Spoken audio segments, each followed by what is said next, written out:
ਸ਼੍ਰੀ ਗੁਰੂ ਗ੍ਰੰਥ ਸਾਹਿਬ ਦੇ ਅੰਕ ਨੰਬਰ 1381 ਤੇ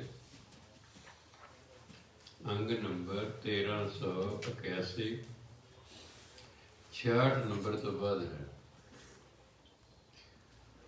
66 ਤੱਕ ਸ਼ਲੋਕਾਂ ਦੇ ਅਰਥ ਹੋ ਗਏ ਸਨ।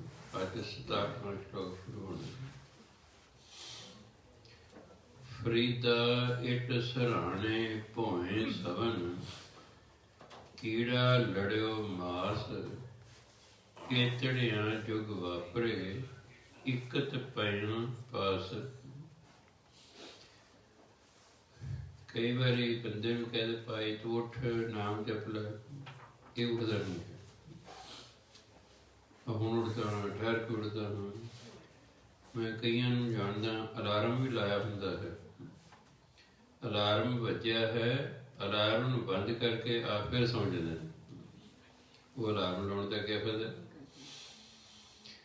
ਅਲਾਰਮ ਤੇ ਅਸੀਂ ਲਾਇਆ ਸੀ ਮੈਨੂੰ ਉਠਾ, ਮਨੁੱਖ ਢਿੱਲ ਮੱਠ ਕਰਦਾ ਹੈ। ਤੇ ਫਰੀ ਸਾਹਿਬ ਨੂੰ ਸਮਝਾਉਂਦੇ ਨੇ ਵੀ ਜਦੋਂ ਤੂੰ ਮਰ ਜਾਏਗਾ, ਤੈਨੂੰ ਕਬਰ 'ਚ ਦੱਬਣਗੇ, ਤੇਰੇ ਸਰਾਣੇ ਇੱਕ ਇੱਟ ਰੱਖਣਗੇ, ਉਹਦੇ ਤੇ ਰੱਸੇ ਰੱਖ ਦੇ। ਆ ਦੂਜਾ ਗੱਦੇ ਦਾ ਸਰਾਣਾ ਤੈਨੂੰ ਕਿਸੇ ਨੇ ਦੇਣਾ, ਇੱਟ ਰੱਖ ਦੇਣਗੇ। ਭੋਏ ਸਵਨ, ਭੋਏ ਧਰਤੀ ਨੂੰ ਕਹਿੰਦੇ ਨੇ, ਤੂੰ ਧਰਤੀ ਤੇ ਲੇਟੇਗਾ। ਕੀੜਾ ਲੜਿਓ ਮਾਸ, ਤੇ ਤੇਰੇ ਮਾਸ ਨੂੰ ਕੀੜੇ ਖਾ ਜਾਣਗੇ। ਕਿਉਂਕਿ ਮਿੱਟੀ ਜਦੋਂ ਸਰੀਰ ਦੱਬਣਾ ਹੈ, ਕੀੜੇ ਤਾਂ ਪੈਣਗੇ ਹੀ ਪੈਣਗੇ। ਕਹਿੰਦੇ ਜਦੋਂ ਤੂੰ ਮਰ ਜਾਏਗਾ, ਫਿਰ ਕਬਰ ਦੇ ਤੇਰੇ ਸਰਾਣੇ ਇੱਟ ਰੱਖਣਗੇ, ਤੂੰ ਧਰਤੀ ਤੇ ਲੇਟਿਆ ਹੋਏਗਾ, ਤੇਰੇ ਮਾਸ ਨੂੰ ਕੀੜੇ ਖਾ ਜਾਣਗੇ।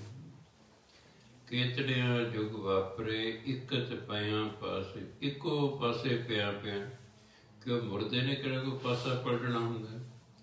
ਜਿਵੇਂ ਉਹਨੂੰ ਦੱਬਦਾ ਧਰਤੀ ਸਿੱਧਾ ਜਾਂ ਪਾਸੇ ਪਰਨਾ, ਉਹ ਉਸੇ ਪਾਸੇ ਹੀ ਯੁੱਗਾਂ ਤੱਕ ਪਿਆ ਰਹਿੰਦਾ। ਕਿਉਂਕਿ ਕਬਰ ਪੁੱਟੇਗਾ ਤਾਂ ਉਹਨੂੰ ਪਿੰਜਰ ਨੂੰ ਬਾਹਰ ਕੱਢੇਗਾ।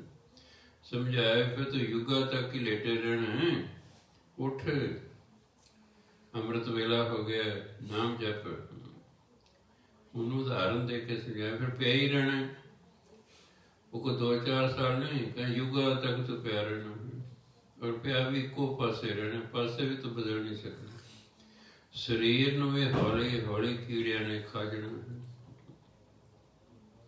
ਤੇਰੇ ਸਰਾਣੇ ਆ, ਸਰਾਣਾ ਨਹੀਂ ਹੋਣਾ, ਇੱਟ ਹੋਣੀ ਹੈ।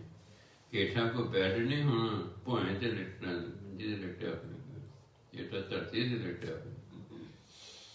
ਸੋ ਮੌਤ ਦਾ ਵਿਖਾ ਕੇ ਕਿ ਆਹ ਤੇਰਾ ਹਾਲ ਹੋਣਾ ਮਰਨ ਤੋਂ ਬਾਅਦ। ਕੋਈ ਕਹਿੰਦਾ ਮੈਂ 5 ਮਿੰਟ ਹੋਰ ਲੇਟ ਲਾਂ, ਕੋਈ ਕਹਿੰਦਾ ਮੈਂ 10 ਮਿੰਟ ਲੇਟ ਲਾਂ, ਉਹ ਕਹਿੰਦੇ ਮੈਂ ਤੂੰ ਲੇਟੇ ਹੀ ਰਹਿਣਾ ਹੈ। ਇੱਕ ਤਾਂ ਇੱਕ ਦਿਨ ਸੋਵਨ ਹੋਏਗਾ ਲਾਂਬੇ ਗੋਡ ਪਸਾਰ, ਫਿਰ ਲੰਮੇ ਗੋਡੇ ਕਰਕੇ ਤੂੰ ਸੁੱਤੇ ਹੀ ਰਹਿਣਾ।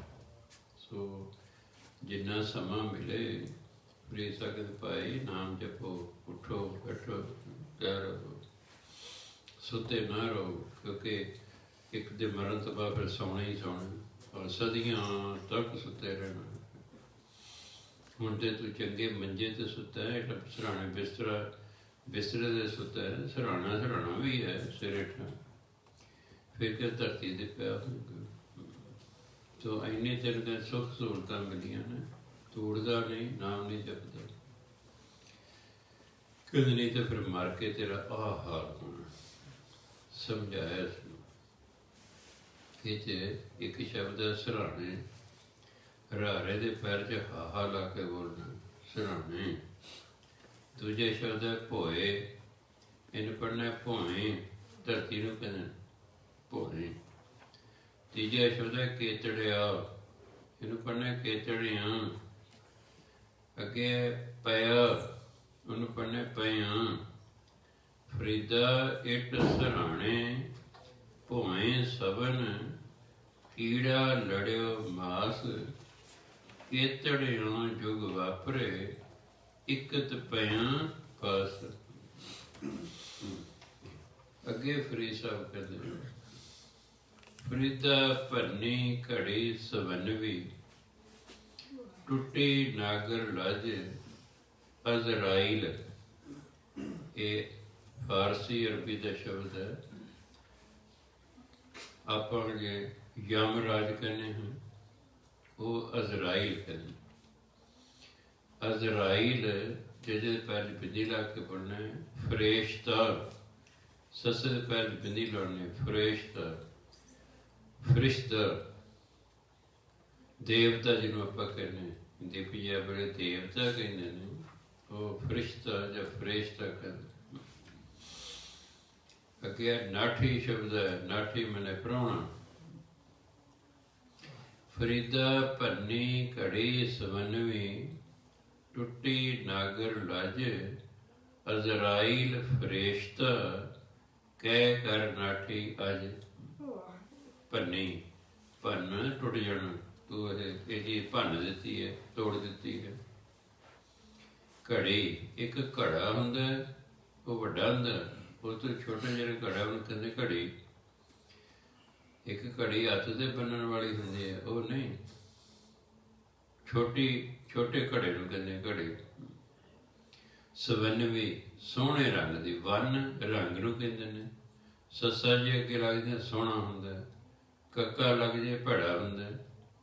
ਜਿਵੇਂ ਪੁੱਤਰ ਅੱਗੇ ਕੱਕਾ ਲੱਗ ਗਿਆ ਕਪੁੱਤਰ, ਭੈੜਾ ਪੁੱਤਰ। ਅੱਗੇ ਸੱਸਾ ਲੱਗ ਗਿਆ ਸਪੁੱਤਰ, ਚੰਗਾ ਪੁੱਤਰ। ਵੰਨ ਰੰਗ ਨੂੰ ਕਹਿੰਦੇ। ਸਵੰਨਵੀ, ਸੋਹਣੇ ਰੰਗ ਦੇ। ਇੱਥੇ ਘੜੀ ਤੋਂ ਭਾਵ ਹੈ ਦੇਹੀ, ਸਰੀਰ। ਨਾਗਰ ਹੁੰਦੇ ਸੁੰਦਰ, ਵਧੀਆ।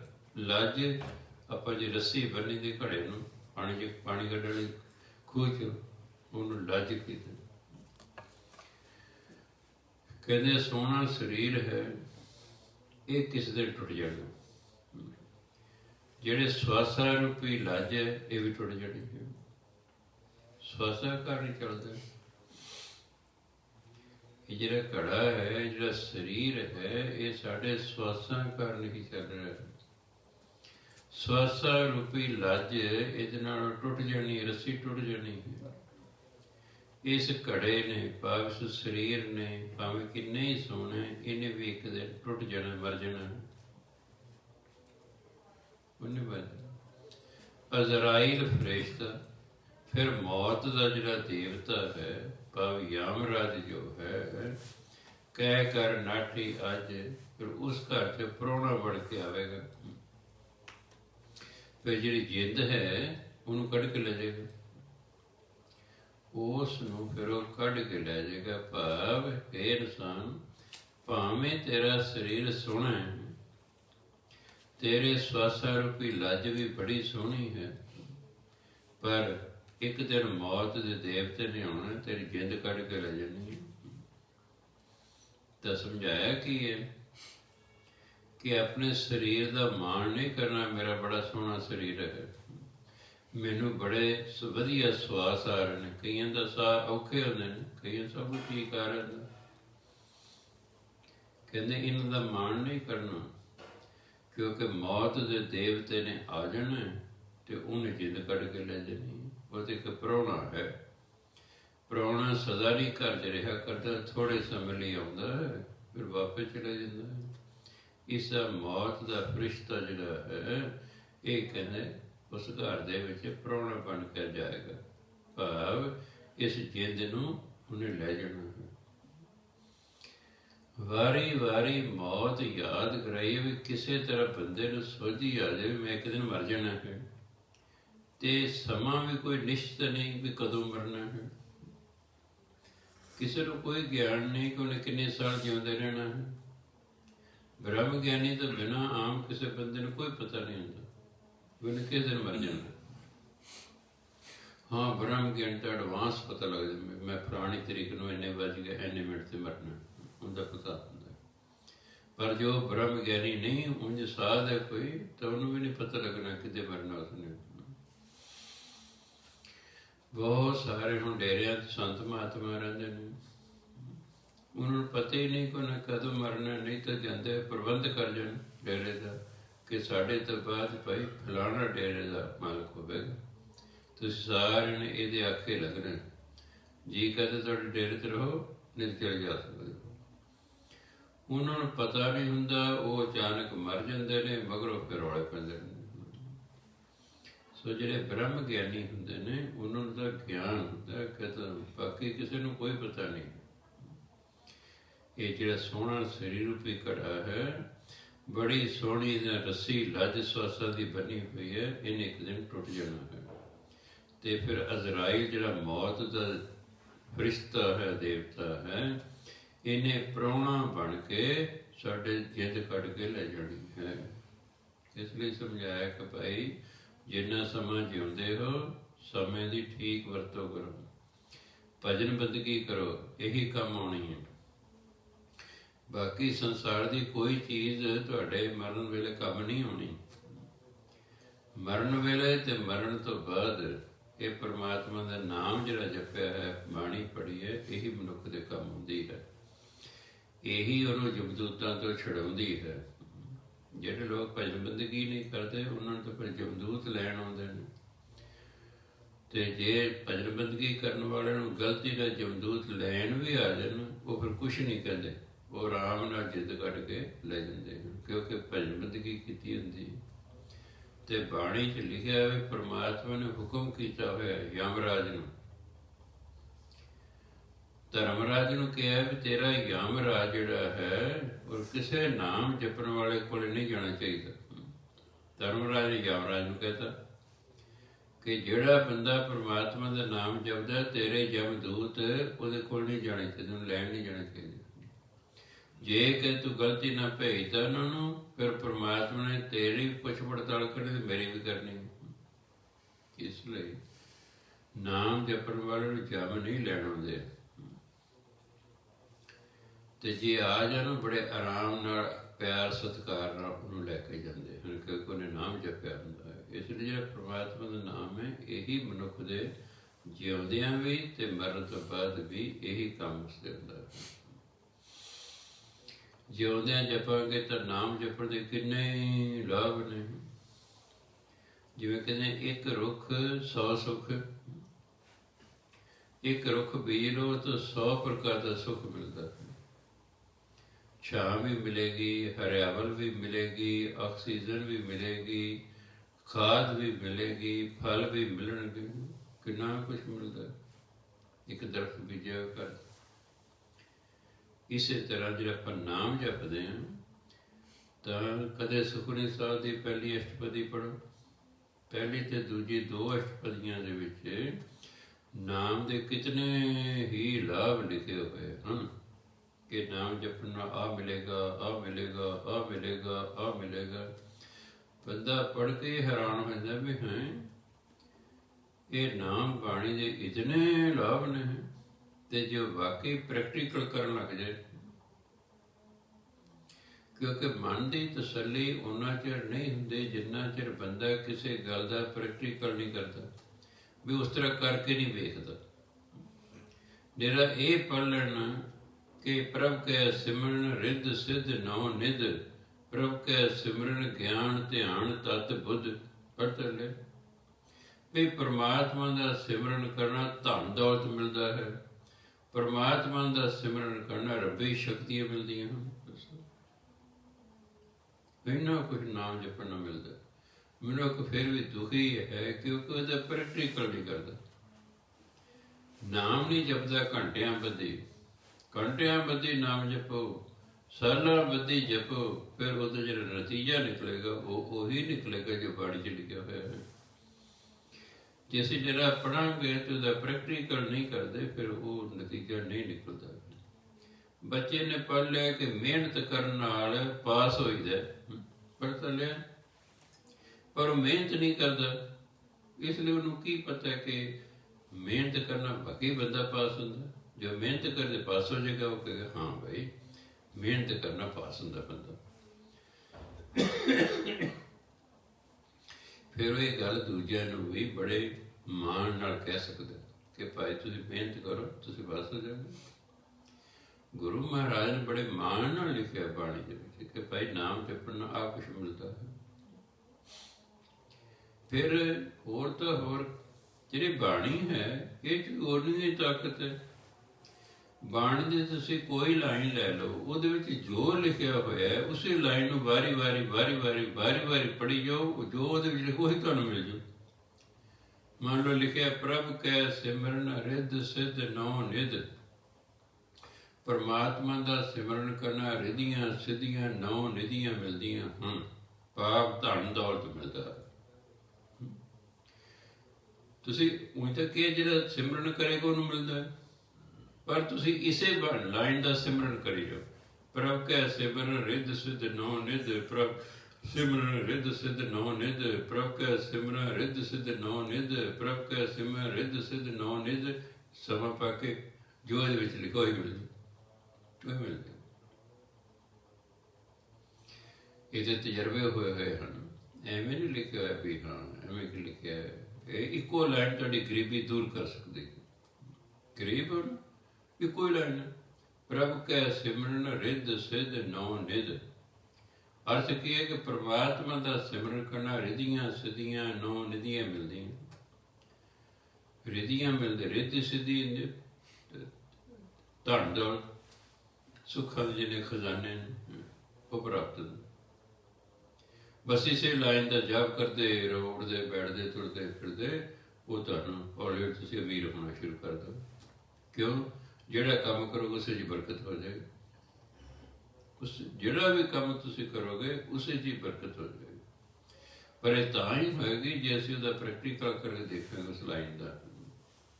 ਇਸ ਤੇ ਜੇ ਅਰਥ ਕਰੋਗੇ ਤਾਂ ਉਹਦਾ ਵੀ ਜਿਹੜਾ ਸਿਮਰਨ ਕਰੇਗਾ ਉਹਨੂੰ ਰਿੱਧੀਆਂ ਸਿੱਧੀਆਂ ਪ੍ਰਾਪਤ ਹੋਣਗੀਆਂ। ਪਰ ਇਹ ਤਜਰਬੇ ਕੀਤੇ ਗਏ ਨੇ ਕਿ ਇਸੇ ਲਾਈਨ ਦਾ ਹੀ ਜਾਪ ਕਰਦੇ ਰਹੋ। ਪ੍ਰਭ ਕੈ ਸਿਮਰਨ ਰਿੱਧ ਸਿੱਧ ਨੌ ਨਿਧ। ਸਮਾਂ ਪਾ ਕੇ ਤੁਸੀਂ ਅਮੀਰ ਹੋਣਾ ਸ਼ੁਰੂ ਹੋ ਜਾਓਗੇ। ਜਲੰਧਰ 1901 ਸਾਲ ਦੀ ਗੱਲ ਹੈ। ਜਲੰਧਰ ਦੇ ਇੱਕ ਅਬਦੁਲ ਕਰੀਮ ਸੀ, ਮੁਸਲਮਾਨ, ਇੱਕ ਦੇ ਘਰ ਵਾਲੇ ਸੀ।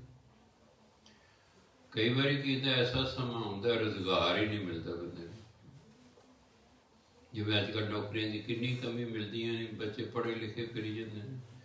ਦੁਖੀ ਹੋਏ ਬੱਚੇ ਫਿਰ ਫੋਰਨ ਕੰਟਰੀ ਨੂੰ ਜਾਂਦੇ ਵੀ ਚਲੋ ਇੱਥੇ ਲੇਬਰ ਕਰਦੇ ਹੋ ਤੇ ਸੰਗ ਲੱਗਦੀ ਹੈ। ਦੂਜੇ ਕਹਿੰਦੇ ਆਹ ਕੀ ਕਰ ਰਹੇ ਹੋਏ, ਉੱਥੇ ਇਹ ਨਹੀਂ ਕਹਿੰਦੇ ਆਹ ਕੀ ਕਰਨੇ, ਉੱਥੇ ਜੋ ਮਰਜ਼ੀ ਕਰੋ, ਕਿਉਂਕਿ ਸਾਰੇ ਉਹੀ ਕੁਛ ਕਰ ਰਹੇ ਹੁੰਦੇ ਨੇ। ਜੇ ਇੱਥੇ ਅਗਲੇ ਨੌਕਰੀਆਂ ਮਿਲਣ ਅਗਲਾ ਕਿਉਂ ਬਾਹਰ ਜਾਵੇ? ਕੋਈ ਸ਼ੌਕ ਹੈ ਕਿਸੇ ਨੂੰ? ਜੇ ਯੂਪੀ ਤੋਂ, ਬਿਹਾਰ ਤੋਂ, ਰਾਜਸਥਾਨ ਤੋਂ, ਹੋਰ ਸਟੇਟ, ਮੱਧ ਪ੍ਰਦੇਸ਼, ਪੰਜਾਬ 'ਚ ਲੋਕ ਉਹਦੇ ਇਸ ਲਈ ਆਉਂਦੇ ਨੇ ਕਿ ਉਹਨਾਂ ਨੂੰ ਉੱਥੋਂ ਨਾਲ ਇੱਥੇ ਦਿਹਾੜੀ ਵੱਧ ਮਿਲਦੀ ਹੈ ਤਾਂ ਆਉਂਦੇ। ਜੇ ਉਹਨਾਂ ਨੂੰ ਉੱਥੇ ਦਿਹਾੜੀ ਵੱਧ ਮਿਲਣ ਲੱਗ ਜਾਏਗੀ ਉਹ ਕਿਉਂ ਪੰਜਾਬ 'ਚ ਆਉਣਗੇ? ਕੱਲ੍ਹ ਹੀ ਮੈਂ ਪੜ੍ਹ ਰਿਹਾ ਸੀ ਕਿ ਯੂਪੀ ਵਾਲਿਆਂ ਨੇ, ਬਿਹਾਰ ਵਾਲਿਆਂ ਨੇ ਬਹੁਤ ਸੈਂਕੜਿਆਂ ਦੀ ਤਾਦਾਦ ਦੇ ਵਿੱਚ ਟਰੈਕਟਰ ਖਰੀਦੇ ਨੇ ਪੰਜਾਬ ਤੋਂ, ਫੈਕਟਰੀਆਂ ਤੋਂ, ਜਿਹੜੇ ਪਹਿਲਾਂ ਹਾਲਾਂਕਿ ਨੇ ਮਗਰ ਜ਼ਮੀਨਾਂ ਸਨ। ਇੱਥੇ ਕਈ ਮਜ਼ਦੂਰ ਜਿਹਨਾਂ ਦੀ ਆਪਣੀ ਜ਼ਮੀਨਾਂ ਨੇ ਪਰ ਉਹ ਇੱਥੇ ਆਉਂਦੇ ਪੰਜਾਬ 'ਚ ਦਿਹਾੜੀ ਕਰਨ। ਉਹਨਾਂ ਸੋਚਿਆ ਵੀ ਆਪੇ ਹੀ ਕਿਉਂ ਨਾ ਆਪਣੀ ਜ਼ਮੀਨ ਵਾਹ ਲਈਏ। ਉਹਨਾਂ ਆਪ ਟਰੈਕਟਰ ਖਰੀਦ ਲਓ ਅਤੇ ਆਪਣੀ ਖੇਤੀ ਕਰਨ ਲੱਗ ਗਏ। ਹੌਲੀ ਹੌਲੀ ਉਹਨਾਂ ਨੇ ਇੱਥੇ ਪੰਜਾਬ 'ਚ ਨਹੀਂ ਹਟ ਜਾਣਾ। ਉਹਨਾਂ ਪੰਜਾਬ 'ਚ ਵੀ ਅਸੀਂ ਸਾਨੂੰ ਕੀ ਲੋੜ ਉੱਥੇ ਜਾ ਕੇ ਜੀਰੀ ਲਾਉਣ ਜਾਈਏ ਜੀ, ਅਸੀਂ ਲਾ ਲਾਂਗੇ ਆਪਣੀ। ਉਹਨਾਂ ਨੂੰ ਸੋਝੀ ਆ ਗਈ। ਸੋਝੀ ਵੀ ਤਾਂ ਹੀ ਬੰਦੇ ਨੂੰ ਆਉਂਦੇ ਜੇ ਉਹ ਕਿਸੇ ਸੋਝੀ ਵਾਲੇ ਦੇ ਕੋਲ ਰਹਿੰਦਾ, ਫਿਰ ਉਹਨੂੰ ਵੇਖਦਾ ਵੀ ਹਾਂ ਇਹ ਲੋਕ ਇਸ ਤਰ੍ਹਾਂ ਤਰੱਕੀ ਕੀਤੀ ਹੈ, ਆਪਾਂ ਵੀ ਇਸ ਤਰ੍ਹਾਂ ਕਰੋ। ਉਹ ਹੁਣ ਵਿਚਾਰਿਆਂ ਨੂੰ ਕੰਮ ਕੋਈ ਨਹੀਂ ਮਿਲਦਾ। ਉਦੋਂ ਹਿੰਦੁਸਤਾਨ ਪਾਕਿਸਤਾਨ ਇਕੱਠੇ ਸੀ, ਕੋਈ ਵੀਜ਼ੇ ਨਹੀਂ ਸਨ ਹੁੰਦੇ, ਜਿੱਥੇ ਮਰਜ਼ੀ ਫਿਰੀ ਜਾਓ। ਇਹ ਤਾਂ ਦੂਜੇ ਸੰਸਾਰ ਯੁੱਧ ਤੋਂ ਬਾਅਦ 1945 ਤੋਂ ਬਾਅਦ ਇਹ ਫਿਰ ਵੀਜ਼ਾ ਪ੍ਰਣਾਲੀ ਹੋਈ ਹੈ ਵੀ ਹੱਦਾਂ ਹੋ ਗਈਆਂ। ਇੱਕ ਦੀ ਥਾਂ ਤੇ ਜਾਣ ਨਹੀਂ ਲੱਗ ਗਿਆ ਪਹਿਲਾਂ ਲੋਕ, ਜਿਹੜੀ ਤਾਂ ਪਹਿਲਾਂ ਜਿੱਥੇ ਮਰਜ਼ੀ ਫਿਰੀ ਜਾਓ। ਨਹੀਂ ਤਾਂ ਗੁਰੂ ਨਾਨਕ ਦੇ ਕਿਹੜੇ ਦੇਸ਼ ਦਾ ਵੀਜ਼ਾ ਲੈਂਦੇ ਵੀ, ਉਹਦਾ ਵੀਜ਼ੇ ਲੈਂਦੇ ਉਹਨਾਂ ਦੀ ਉਮਰ ਲੱਗ ਜਾਣੀ ਸੀ। ਜਿੱਥੇ ਮਰਜ਼ੀ ਫਿਰੀ ਜਾਓ, ਕੋਈ ਵਾੜਾ ਨਹੀਂ, ਕੋਈ ਰੋਕ ਨਹੀਂ, ਕੋਈ ਟੋਕ ਨਹੀਂ। ਕਿੰਨਾ ਵਧੀਆ ਸਮਾਂ ਸੀ। ਹੁਣ ਤਾਂ ਤੁਸੀਂ ਲੈ ਹੱਦ ਪਰਲੇ ਪਾਸੇ ਪੈਰ ਰੱਖ ਦਿਓ ਪਾਕਿਸਤਾਨ, ਇੱਕ ਪੈਰ ਆਪਣੇ ਪਾਸੇ ਰੱਖ ਲਓ, ਇੱਕ ਪੈਰ ਉਹਨਾਂ ਦੇ ਪਾਸੇ ਰੱਖ ਦਿਓ, ਪਰ ਪੱਲੜੀ ਦਾ ਨਵਾਜ਼ਾ ਕਿੱਥੇ ਕਿਵੇਂ ਆ ਰਹੇ ਤੁਹਾਡੇ, ਚਾਹੇ ਗਲਤੀ ਨਾ ਪਤਾ ਚੱਲੇ। ਚਲੋ ਖੈਰ, ਉਹ ਤੁਰਦੇ ਤੁਰਦੇ ਵਿਚਾਰੇ ਕੰਮ ਦੀ ਭਾਲ ਦੇ ਵਿੱਚ ਪਾਕਿਸਤਾਨ ਦੇ ਵਿੱਚ ਹੁਣ ਤੇ ਜ਼ਿਲ੍ਹਾ ਬਣ ਗਿਆ ਟੋਬਾ ਟੇਕ ਸਿੰਘ, ਉਦੋਂ ਨਗਰ ਹੁੰਦਾ ਸੀ। ਉੱਥੇ ਪਹੁੰਚ ਗਏ। ਉੱਥੇ ਕੁਦਰਤੀ ਕਮਾਲੀਆਂ ਵਾਲੇ ਮਹਾਂਪੁਰਖ ਗੁਰਦੁਆਰੇ ਦੇ ਵਿੱਚ ਕਥਾ ਕਰ ਰਹੇ ਨੇ ਕਿ ਪਹਿਲਾਂ ਵਿਚਾਰੇ ਮਸੀਤ 'ਚ ਗਏ। ਮਸੀਤ ਵਾਲੇ ਕਹਿੰਦੇ ਦੇਖੋ ਵੀ ਸਾਡੇ ਕੋਲ ਤਾਂ ਨਾ ਜੇ ਲੰਗਰ ਦਾ ਪ੍ਰਬੰਧ ਹੈ ਨਾ ਕੋਈ ਰੋਟੀ ਜੇ ਰਹਿਣ ਦਾ, ਤੁਸੀਂ ਗੁਰਦੁਆਰਾ ਸਾਹਿਬ ਚਲੇ ਜਾਓ, ਉੱਥੇ ਤਾਂ ਰੋਟੀ ਪਾਣੀ ਵੀ ਮਿਲੇਗਾ, ਸੌਣ ਲਈ ਮੰਜਾ ਬਿਸਤਰਾ ਵੀ ਮਿਲੇਗਾ। ਹੁਣ ਉਹ ਪਹਿਲੀ ਵਾਰ ਗੁਰਦੁਆਰੇ ਆਏ, ਉਹ ਸੰਗਦੇ ਸਨ। ਉਹ ਪੌੜੀਆਂ ਦੇ ਵਿੱਚ ਹੀ ਬਹਿ ਕੇ, ਗੁਰਦੁਆਰੇ ਦੀ ਪੌੜੀਆਂ 'ਚ ਬਹਿ ਕੇ ਕਥਾ ਵਾਰਤਾ ਸੁਣਨ ਲੱਗ ਪਏ। ਚਲੋ ਜੇ ਕਥਾ ਵਾਰਤਾ ਮੁੱਕੀ, ਫਿਰ ਕਿਸੇ ਨਾਲ ਉਹਨਾਂ ਗੱਲ ਕੀਤੀ। ਉਹਨਾਂ ਕਿਹਾ ਕੋਈ ਨਹੀਂ ਪਿਆ, ਤੁਹਾਨੂੰ ਕਮਰਾ ਦਿਲਾ ਦਿੰਦੇ, ਮੰਜਾ ਬਿਸਤਰਾ ਦਿਲਾ ਦਿੰਦੇ ਆ ਲੰਗਰ ਪਾਣੀ ਇੱਥੇ ਤੁਸੀਂ ਛਕ ਲਓ। ਅਗਲੇ ਦਿਨ ਕਥਾ ਵੇਲੇ ਉਹ ਫੇਰ ਆ ਕੇ ਪੌੜੀ 'ਚ ਬਹਿ ਕੇ ਕਥਾ ਸੁਣਦੇ ਰਹੇ। ਜਦੋਂ 3 ਕੁ ਦਿਨ ਬੀਤੇ, ਮਹਾਂਪੁਰਖ ਦੇਖੇ ਵੀ ਇੱਥੇ ਹੀ ਬੈਠੇ ਹੁੰਦੇ ਨੇ। ਕਹਿੰਦੇ ਭਾਈ ਤੁਸੀਂ ਕਿੱਥੋਂ ਆਏ ਹੋ? ਕਹਿੰਦੇ ਅਸੀਂ ਜਲੰਧਰ ਤੋਂ ਆਏ। ਕਹਿੰਦੇ ਐਡੀ ਦੂਰ ਕਿਸ ਕੰਮ ਆਏ ਹੋ? ਕਹਿੰਦੇ ਸਾਨੂੰ ਕੋਈ ਕੰਮ ਨਹੀਂ ਮਿਲਦਾ ਹੈ, ਅਸੀਂ ਕੰਮ ਦੀ ਭਾਲ 'ਚ ਆਏ। ਉਹਨੂੰ ਕਹਿੰਦੇ ਉਹਨੇ ਦੇਖੇ ਮੁਸਲਮਾਨ ਹੈ, ਕਹਿੰਦੇ ਤੈਨੂੰ ਉਰਦੂ ਪੜ੍ਹਨਾ ਆਉਂਦਾ? ਉਹ ਕਹਿੰਦਾ ਹਾਂਜੀ। ਮਹਾਂਪੁਰਖਾਂ ਕੋਲੇ ਪੈਨਸਲ ਸੀ, ਕਾਗਜ਼ ਸੀ। ਉਹਨਾਂ ਕਾਗਜ਼ ਤੇ ਪੈਨਸਲ ਨਾਲ ਇਹ ਬਾਣੀ ਦੀ ਲਾਈਨ ਲਿਖਤੀ, ਪ੍ਰਭ ਕੈ ਸਿਮਰਨ ਰਿੱਧ ਸਿੱਧ ਨੌ ਨਿਧ। ਕਹਿੰਦੇ ਵੀ ਕੀ ਤੇਰਾ ਨਾਂ? ਕਿ ਮੇਰਾ ਨਾਂ ਅਬਦੁਲ ਕਰੀਮ ਹੈ। ਕਹਿੰਦਾ ਅਬਦੁਲ ਕਰੀਮ ਪੜ੍ਹ ਕੇ ਲਿਖਿਆ?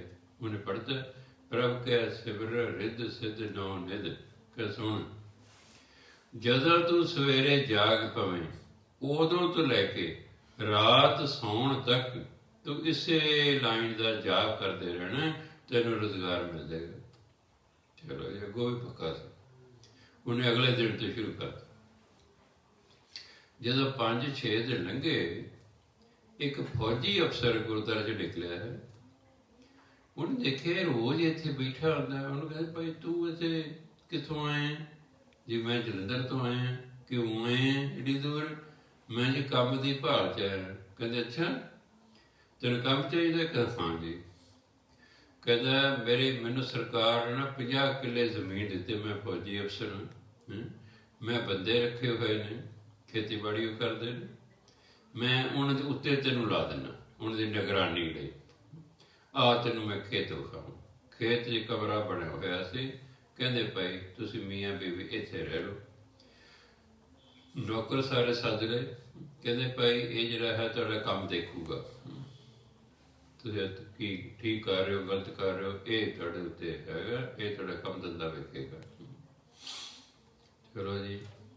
ਉਹ ਕਹਿੰਦੇ ਦੇਖੋ ਜੀ, ਸਾਡੇ ਕੋਲ ਤਾਂ ਕੋਈ ਮੰਜਾ ਬਿਸਤਰਾ ਨਹੀਂ, ਸਾਡੇ ਕੋਲ ਤਾਂ ਕੋਈ ਭਾਂਡਾ ਨਹੀਂ ਜਿਹਦੇ ਰੋਟੀ ਪਕਾਈ ਅਸੀਂ, ਸਾਡੇ ਕੋਲ ਤਾਂ ਪੈਸਾ ਵੀ ਕੋਈ ਨਹੀਂ।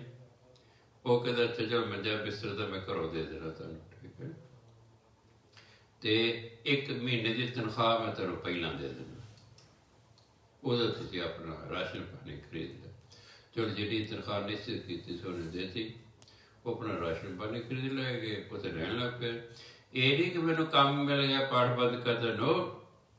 ਉਹ ਉਸੇ ਤਰ੍ਹਾਂ ਜਦੋਂ ਸਵੇਰੇ ਜਾਗ ਪੈਂਦਾ ਹੈ ਉਦੋਂ ਲੱਗ ਜਾਏ, ਪ੍ਰਭ ਕੈ ਸਿਮਰਨ ਰਿੱਧ ਸਿੱਧ ਨੌ ਨਿਧ, ਰਾਤ ਸੌਣ ਤੱਕ ਜਾਪ ਕਰਦਾ ਰਹਿੰਦਾ। ਜਿਹੜੀ ਫਸਲ ਹੋਈ ਨਾ ਉਸ ਫੌਜੀ ਦੀ, ਉਹ ਪਹਿਲੇ ਸਾਲ ਨਾਲ ਬਹੁਤ ਜ਼ਿਆਦਾ ਫਸਲ ਹੋਈ। ਉਹ ਆਇਆ ਕਹਿੰਦਾ ਵੀ ਅਬਦੁਲ ਕਰੀਮ ਤੂੰ ਤੇ ਬੜੇ ਭਾਗਾਂ ਵਾਲਾ ਮੈਨੂੰ ਬੰਦਾ ਮਿਲਿਆ ਹੈ, ਮੇਰੀ ਦੀ ਫਸਲ ਹੀ ਬਹੁਤ ਜ਼ਿਆਦਾ ਹੋ ਗਈ ਹੈ।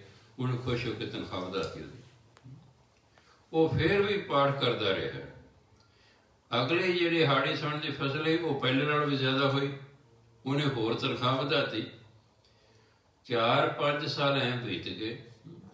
ਉਹਦੇ ਪਰ ਮਨ 'ਚ ਕੀ ਆਇਆ ਅਫਸਰ ਦੇ? ਕਹਿੰਦਾ ਐਂ ਕਰ ਅਬਦੁਲ ਕਰੀਮ, ਤੂੰ ਬੰਦਾ ਬੜਾ ਭਾਗਾਂ ਵਾਲਾ ਹੈ, ਤੇ ਤੂੰ ਐਂ ਕਰ, ਤੂੰ ਵੀ ਖੇਤੀ ਨਾਲ ਕਰ ਲੈ, ਤੂੰ ਇਹ ਹਿੱਸਾ ਮੈਨੂੰ ਦੇ ਦਿਆ ਕਰ, ਤੂੰ ਨਾਲ ਇਹਨਾਂ ਦਾ ਦੇਖਭਾਲ ਕਰ, ਨਾਲ ਤੂੰ ਆਪ ਵੀ ਖੇਤੀ ਕਰ ਲੈ।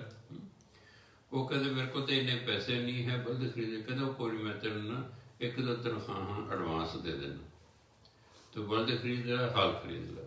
ਚਲੋ ਉਹਨੇ ਖਰੀਦ ਲਿਆ।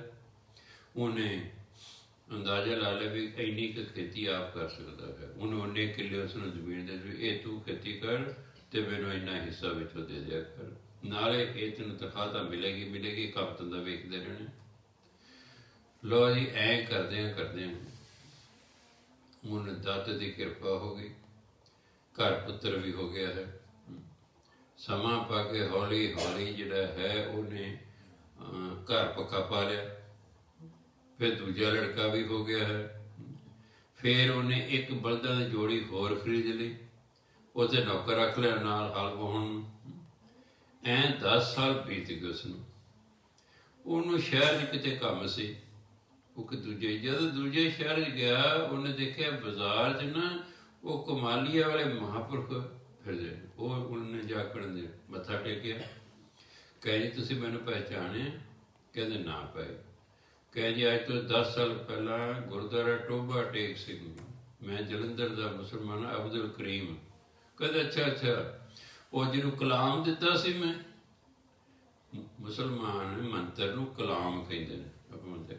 ਹਾਂ ਕਹਿੰਦੇ ਮੈਂ ਉਹੀ ਆ। ਸੁਣਾ ਵੀ ਅਬਦੁਲ ਕਰੀਮ, ਕੀ ਹਾਲ ਹੈ ਤੇਰਾ? ਕਹੇ ਜੀ ਉਸ ਕਲਾਮ ਦੇ ਵਿੱਚ ਤਾਂ ਇਤਨੀ ਤਾਕਤ ਹੈ ਉਸ ਇੱਕ ਪੰਕਤੀ 'ਚ। ਕਹਿੰਦੇ ਮੇਰੇ ਕੋਲ ਨਾ 10 ਕਿੱਲੇ ਜ਼ਮੀਨ ਆਪਣੀ ਹੋ ਗਈ ਹੈ, ਪੱਕਾ ਮੇਰਾ ਘਰ ਹੈ, 2 ਮੇਰੇ ਪੁੱਤਰ ਨੇ, ਅੱਗੇ ਮੈਂ 2 ਹਾਲੀ ਰੱਖੇ ਨੇ ਹਲ ਵਾਹੁਣ ਵਾਲੇ। ਹਾਂਜੀ, ਤੁਹਾਡੀ ਕਹਿੰਦੇ ਬੜੀ ਕਿਰਪਾ ਹੋ ਗਈ ਹੈ ਜੀ। ਮੇਰੀ ਇੱਕ ਕਹਿੰਦਾ ਬੇਨਤੀ ਹੋ ਰਿਹਾ ਜੀ, ਦੇਖੋ ਕਹਿੰਦੇ ਖਾਣ ਪੀਣ ਦੀ ਕੋਈ ਕਮੀ ਨਹੀਂ ਰਹੀ, ਅੱਗਾ ਵੀ ਮੇਰਾ ਸਵਾਰ ਦਿਓ। ਸਿਆਣਾ ਸੀ ਨਾ ਬੰਦਾ ਵੀ ਚਲੋ ਬਥੇਰਾ ਦਾਤੇ ਨੇ ਦਿੱਤਾ ਹੈ। ਕਹਿੰਦੇ ਅੱਗਾ ਵੀ ਸਵਾਰ ਦਿਓ ਮੇਰਾ। ਉਹਨਾਂ ਕਾਗਜ਼ ਕੱਢਿਆ, ਪੈਨਸਲ ਲਈ, ਲਿਖਤਾ ਪ੍ਰਭ ਕੈ ਸਿਮਰਨ ਰਿੱਧ ਸਿੱਧ ਨੌ ਨਿਧ, ਪ੍ਰਭ ਕੈ ਸਿਮਰਨ ਗਿਆਨ ਧਿਆਨ ਤਤ ਬੁੱਧ। ਲੈ ਕਹਿੰਦੇ ਅਬਦੁਲ ਕਰੀਮ ਹੁਣ ਦੋਨਾਂ ਦਾ ਜਾਪ ਕਰਦਾ ਰਿਹਾ, ਨਾ ਤੇਰੇ ਕੋਲ ਮਾਇਆ ਦੀ ਕਮੀ ਰਹੇਗੀ, ਨਾਲ ਤੈਨੂੰ ਪਰਮਾਤਮਾ ਮਿਲ ਜਾਏਗਾ। ਇੱਕ ਇੱਕ ਲਾਈਨ 'ਚ ਤਾਕਤ ਹੈ। ਇਹ ਤਾਂ ਸਾਡੀ ਬਦਕਿਸਮਤੀ ਹੈ ਕਿ ਸਾਡੇ ਕੋਲ ਹੀਰੇ ਜਵਾਹਰਾਤਾਂ ਦਾ ਖਾਨ ਹੈ ਤੇ ਅਸੀਂ ਇਹਦਾ ਲਾਭ ਨਹੀਂ ਉਠਾਉਂਦੇ। ਗੁਰੂ ਮਹਾਰਾਜ ਤੇ ਇਹੀ ਸੋਚਦੇ ਸੀ, ਮੇਰਾ ਸਿੱਖ ਆਨੰਦ 'ਚ ਰਹੇ, ਉਹਦੇ ਕੋਲ ਕਿਸੇ ਚੀਜ਼ ਦੀ ਕਮੀ ਵੀ ਨਾ ਹੋਵੇ। ਅੱਗੋਂ ਸਿੱਖ ਬਾਣੀ ਵੀ ਨਹੀਂ ਪੜ੍ਹਦਾ, ਫਿਰ ਹੁਣ ਉੱਥੇ ਗੁਰੂ ਕਿਆ ਕਰੇਗਾ? ਮੰਨ ਲਓ ਮੈਂ ਡਾਕਟਰ ਕੋਲ ਜਾਣਾ, ਦਵਾਈ ਲੈ ਕੇ ਘਰ ਰੱਖ ਲੈ, ਦਵਾਈ ਖਾਂਦਾ ਨਹੀਂ, ਤੇ ਫਿਰ ਡਾਕਟਰ ਦਾ ਕੋਈ ਕਸੂਰ ਨਾ ਹੋਵੇਗਾ। ਇੱਕ ਇੱਕ ਲਾਈਨ 'ਚ ਇਤਨੀ ਸ਼ਕਤੀ ਹੈ, ਸਾਰੀ ਬਾਣੀ 'ਚ ਕਿਤਨੀ ਹੋਏਗੀ ਤੁਸੀਂ ਆਪ ਅੰਦਾਜ਼ਾ ਲਾ ਲਓ। ਜੇ ਇੱਕ ਪੰਕਤੀ ਦੇ ਵਿੱਚ ਇਤਨੀ ਸ਼ਕਤੀ ਹੈ ਤਾਂ ਸਾਰੀ ਬਾਣੀ 'ਚ ਕਿਤਨੀ ਹੋਵੇਗੀ? ਇਹ ਤਾਂ ਸਾਡੀ ਬਦਕਿਸਮਤੀ ਕਿ ਅਸੀਂ ਇਸ ਤੋਂ ਲਾਭ ਵੀ ਨਹੀਂ ਪੂਰਾ ਉਠਾਉਂਦੇ। ਆਹ ਗੱਲਾਂ ਮੇਰੀਆਂ ਨੇ ਘੰਟੇ 2 ਘੰਟੇ ਭੁੱਲ ਭੁਲਾ ਜਾਣੀਆਂ ਨੇ। ਜੈਸੇ ਥੇ ਕਿਸੇ ਉੱਠਦੇ ਸਾਰ ਵਾਹਿਗੁਰੂ ਵਾਹਿਗੁਰੂ ਨਹੀਂ ਕਰਨਾ, ਪਤਾ ਨਹੀਂ ਕੀ ਸੋਚੀ ਜਾਣੇ। ਨਹਾ ਧੋ ਕੇ ਫਿਰ ਜਿਹੜਾ ਬਹਿ ਕੇ ਚਾਹ ਪਾਣੀ ਪੀ ਕੇ ਫਿਰ ਲੱਗਣਗੇ ਪਾਣੀ ਪੀਣ। ਵੀ ਘੰਟਾ ਲੰਘ ਗਿਆ, ਉਹ ਘੰਟੇ ਤੁਸੀਂ ਕੀ ਕੀਤਾ? ਦੇਖੋ ਨਹਾਉਣ ਧੋਣ ਚਾਹ ਪਾਣੀ ਪੀਣ 'ਚ ਟਾਈਮ ਤਾਂ ਲੱਗੂ, ਬਹੁਤ ਤੇਜ਼ੀ ਕਰੇ ਪੌਣਾ ਘੰਟਾ ਲੱਗ ਜਾਊਗਾ, ਆਰਾਮ ਨਾਲ ਕਰੇ ਘੰਟਾ ਲੱਗ। ਵੀ ਉਸ ਤੁਸੀਂ ਆਪ ਹੀ ਸੋਚੋ ਜਿੰਨੇ ਬੈਠੇ, ਵੀ ਉਹਨੇ ਸਮੇਂ ਤੁਸੀਂ ਕਿੰਨਾ ਵਾਹਿਗੁਰੂ ਵਾਹਿਗੁਰੂ ਕਰਦੇ ਹੋ। ਕੋਈ ਸੋਚੀ ਜਾਂਦਾ ਹੋਣਾ, ਕੋਈ ਕੁਝ ਸੋਚੀ ਜਾਣਾ, ਉਹ ਐਵੇਂ ਹੀ ਘੰਟਾ ਖਰਾਬ ਕਰ ਲੈ। ਉਹਦਾ ਵੀ ਤਾਂ ਲਾਭ ਉਠਾਉਣਾ ਚਾਹੀਦਾ। ਚਲੋ ਜਦੋਂ ਅਸੀਂ ਬਹਿ ਜਾਗੇ ਚੌਂਕੜੀ ਮਾਰ ਕੇ ਗੁਟਕਾ ਲੈ ਲਾ ਨਿਤਨੇਮ ਕਰਾਂਗੇ, ਉਹ ਤਾਂ ਗੱਲ ਵੱਖਰੀ ਹੈ। ਪਰ ਉਦੋਂ ਪਹਿਲਾਂ ਜਿਹੜਾ ਸਾਡੇ ਕੋਲੇ ਘੰਟਾ ਸੀ, ਤੁਸੀਂ ਵਿਚਾਰ ਕਰਕੇ ਦੇਖੋ ਵੀ ਉਹ ਘੰਟੇ ਤੁਸੀਂ ਕੀ ਕੀਤਾ, ਕਿੰਨੇ ਕੁ ਮਿੰਟ ਤੁਸੀਂ ਵਾਹਿਗੁਰੂ ਚਲਾਏ ਕਿ ਹੋਰ ਕੁਝ ਇੱਧਰ ਉੱਧਰ ਦਾ ਸੋਚੀ ਗਏ। ਮਨੁੱਖ ਫਜ਼ੂਲ ਦਾ ਸੋਚੀ ਜਾਂਦਾ ਹੈ, ਭਜਨ ਬੰਦਗੀ ਨਹੀਂ ਕਰਦਾ। ਭਜਨ ਬੰਦਗੀ ਕਰੋ ਫਿਰ ਸੋਚਣ ਦੀ ਲੋੜ ਹੀ ਨਹੀਂ ਰਹੇਗੀ। ਕਹਿੰਦੇ ਚਿੰਤਾ ਮਤ ਕਰੋ, ਚਿੰਤਨ ਕਰੋ, ਸਿਮਰਨ ਕਰੋ, ਚਿੰਤਾ ਨਾ ਕਰੋ। ਚਿੰਤਾ ਕਰਨਾ, ਚਿੰਤਾ ਦੂਰ ਨਹੀਂ ਹੋਇਆ ਕਰਦੇ। ਤੁਹਾਡੀ ਲੜਕੀ ਜਵਾਨ ਹੈ, ਤੁਸੀਂ ਚਿੰਤਾ ਕਰਦੇ ਰਹਿੰਦੇ ਹੋ, ਇਹਦੇ ਕਦੋਂ ਵਿਆਹ ਹੋਏਗਾ, ਇਹ ਵਾਰ ਨਹੀਂ ਮਿਲ ਰਿਹਾ, ਉਹ ਸੋਚੀ ਜਾਂਦਾ ਕਿਆ ਹੋਏਗਾ। ਉਹ ਵਿਅਰਥ ਹੈ। ਉਹਦੇ ਨਾਲ ਤੁਸੀਂ ਵਾਹਿਗੁਰੂ ਵਾਹਿਗੁਰੂ ਵਾਹਿਗੁਰੂ ਵਾਹਿਗੁਰੂ ਕਰੀ ਜਾਓ, ਆਪੇ ਵਾਹਿਗੁਰੂ ਢੋਹ ਟਕਾ ਦੇਗਾ। ਉਹ ਆਪੇ ਢੋਹ ਟਕਾ ਦੇਗਾ ਤੇ ਨਾਲੇ ਫਿਰ ਵਾਹਿਗੁਰੂ ਵਾਰ ਵੀ ਚੰਗਾ ਲੱਭੇਗਾ। ਉਹ ਤੁਹਾਡੇ ਨਾਲ ਚੰਗਾ ਵਾਰ ਲੱਭ ਕੇ ਦੇਗਾ ਤੁਹਾਨੂੰ। ਐਵੇਂ ਨਹੀਂ ਸਮਾਂ ਵਿਅਰਥ ਗਵਾਉਣਾ। ਸਮਾਂ ਬੜਾ ਕੀਮਤੀ ਹੁੰਦਾ ਹੈ ਕਿ ਜਿੰਨਾ ਵੀ ਸਮਾਂ ਮਿਲੇ ਇਹਦਾ ਵੱਧ ਤੋਂ ਵੱਧ ਲਾਭ ਉਠਾਉਣਾ ਹੈ। ਨਹੀਂ ਤਾਂ ਬੰਦਾ ਫਜ਼ੂਲ ਦਾ ਸੋਚ ਕਰਕੇ ਇਹ ਚਿੰਤਾਵਾਂ ਲਾਈ ਰੱਖਦਾ। ਤਾਂ ਫਰੀਦ ਸਾਹਿਬ ਸਮਝਾ ਰਹੇ ਨੇ, ਕਹਿੰਦਾ ਫਰੀਦਾ ਭੰਨੀ ਘੜੀ ਸਵੰਨਵੀ ਟੂਟੀ ਨਾਗਰ ਲੱਜ, ਜੋ ਸੱਜਣ ਭੋਏ ਭਾਰ ਥੇ ਸੇ ਕਿਉਂ ਆਵੇਂ ਅੱਜ। ਭੰਨੀ ਟੁੱਟ ਗਈ, ਘੜੀ ਭਾਵ ਸਰੀਰ ਦੇਹੀ, ਸਵੰਨਵੀ ਸੋਹਣੀ, ਨਾਗਰ ਸੁੰਦਰ, ਲੱਜ ਰੱਸੀ ਭਾਵ ਸਵਾਸ। ਕਿ ਜਿਹੜੀ ਸੋਹਣਾ ਸਰੀਰ ਸੀ, ਜਿਹੜੀ ਸੋਹਣੀ ਦੇਹੀ ਸੀ, ਇਹਦੇ ਸਵਾਸਾਂ ਦੀ ਲੱਜ ਜਿਹੜੀ ਰੱਸੀ ਹੈ ਉਹ ਟੁੱਟ ਗਈ ਹੈ। ਬਾਬੇ ਦਾ ਮਰ ਗਿਆ, ਸਵਾਸ ਨਹੀਂ ਆਏ, ਗੱਲ ਖਤਮ ਹੋ ਗਈ। ਸਵਾਸਾਂ ਦੇ ਵਿੱਚ ਵੀ ਆਕਸੀਜਨ ਦੀ ਲੋੜ ਹੁੰਦੀ ਹੈ। ਹਵਾ ਜਿਹੜੀ ਹੈ ਇਹਦੇ 'ਚ ਆਕਸੀਜਨ ਵੀ ਹੈ, ਇਹ 'ਚ ਹਾਈਡਰੋਜਨ ਵੀ ਹੈ, ਇਹ 'ਚ ਕਾਰਬਨ ਡਾਈਆਕਸਾਈਡ ਵੀ ਹੈ, ਇਹ 'ਚ ਆਰਗਨ ਗੈਸ ਵੀ ਹੈ, ਕਈ ਪ੍ਰਕਾਰ ਦੀ ਗੈਸਾਂ ਨੇ ਜਿਹੜੇ ਸਾਇੰਸ ਪੜ੍ਹੇ ਹੋਏ। ਪਰ ਦੇਖੋ ਪਰਮਾਤਮਾ ਦਾ ਕਿਆ ਸਿਸਟਮ ਹੈ। ਅਸੀਂ ਸਾਹ ਲਿਆ, ਸਾਰੀ ਹਵਾ ਆ ਗਈ ਨਾ ਸਾਡੇ ਅੰਦਰ, ਪਰ ਸਾਨੂੰ ਆਕਸੀਜਨ ਚਾਹੀਦੀ ਉਸ 'ਚੋਂ। ਅੰਦਰ ਆਕਸੀਜਨ ਹੀ ਜਾਵੇਗੀ ਬਸ, ਜੋ ਸਾਨੂੰ ਚਾਹੀਦਾ ਹੈ ਉਹੀ ਅੰਦਰ ਜਾਊਗਾ। ਹੁਣ ਦੇਖੋ ਬਾਹਰੋਂ ਇੱਕੋ ਨਾਲੀ ਹੈ, ਅੱਗੇ ਜਾ ਕੇ ਦੋ ਹੋ ਜਾਂਦੀਆਂ, ਇੱਕ ਫੂਡ ਪਾਈਪ ਹੋ ਗਈ, ਇੱਕ ਸਾਹ ਵਾਲੀ ਹੋ ਗਈ। ਸਾਹ ਵਾਲੀ ਨਾਲੀ ਦੇ ਉੱਤੇ ਢੱਕਣ ਲੱਗਾ ਰਹਿੰਦਾ ਹਰ ਵਕਤ, ਜਦ ਆਪਾਂ ਸਾਹ ਬਾਹਰ ਕਰਦੇ ਚੱਕਿਆ ਜਾਂਦਾ ਹੈ, ਬੰਦ ਤੇ ਸਾਹ ਲੈਣੇ ਉਦੋਂ ਖੁੱਲ ਜਾਂਦਾ, ਸਿਸਟਮ ਹੈ, ਵੈਲਵ ਲੱਗਾ ਹੋਇਆ ਹੈ। ਜਦੋਂ ਭੋਜਨ ਗਲਤੀ ਨਾਲ ਸਾਹ ਨਾਲੀ ਜਾਂਦਾ, ਸਾਹ ਨਾਲੀ ਧੱਕਾ ਮਾਰਦੀ ਹੈ, ਤੁਹਾਨੂੰ ਅਥੂ ਆਉਂਦਾ, ਖੰਘ ਆਉਂਦੀ ਹੈ, ਵੀ ਉਹ ਸਾਹ ਨਾਲੀ ਤੂੰ ਕਿੱਥੇ ਆ ਗਈ, ਵੀ ਤੇਰੀ ਨਾਲੀ ਹੋਰ ਉੱਧਰ ਨੂੰ ਜਾ, ਤੂੰ ਮੇਰੇ ਨਾਲ ਪਾਣੀ ਜਾਂ ਕਿਣਕਾ ਕਿਉਂ ਆ ਗਿਆ ਹੈ। ऐसा जबरदस्त सिस्टम है। हवा है, साथ तो हवा च लै रहे ना, हवा च किन्नियां ही गैसां ने, पर सानू तो सिर्फ ऑक्सीजन चाहिए है। वो ऑक्सीजन जाऊगी फेफड़ियां तक, वो ऑक्सीजन बदल के कार्बन डाइऑक्साइड बन जाएगी। जब साह बाहर कढ़ांगे, अंदर ऑक्सीजन गई, साह बाहर के कार्बन डाइऑक्साइड बाहर आ रही है। क्या सिस्टम, जबरदस्त सिस्टम है। इस तरह ਸਵਾਸਾਂ ਕਾਰਨ ਹੀ ਇਹ ਸਰੀਰ ਚੱਲ ਰਿਹਾ ਹੈ। ਸਵਾਸ ਨਿਕਲ ਗਏ ਜਾਂ ਸਵਾਸ ਨਹੀਂ ਆਏ।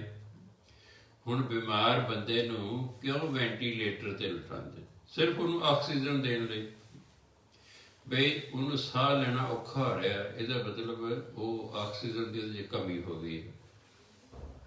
ਖਾਸ ਕਰਕੇ ਜਦ ਬੁਖਾਰ ਬਖੂਰ ਚੜ੍ਹਦੇ ਨੂੰ, ਇੱਕ ਛੋਟਾ ਜਿਹਾ ਉਂਗਲ ਤੇ ਲਾਉਣ ਵਾਲਾ ਮੀਟਰ ਜਿਹਾ ਮਿਲਦਾ ਹੈ, ਉਹ ਉਹਨੂੰ ਉਂਗਲ ਤੇ ਲਾ ਆ ਜਾਂਦਾ ਵੀ ਇਹ ਇੰਨੀ ਆਕਸੀਜਨ ਤੁਹਾਡੇ ਅੰਦਰ।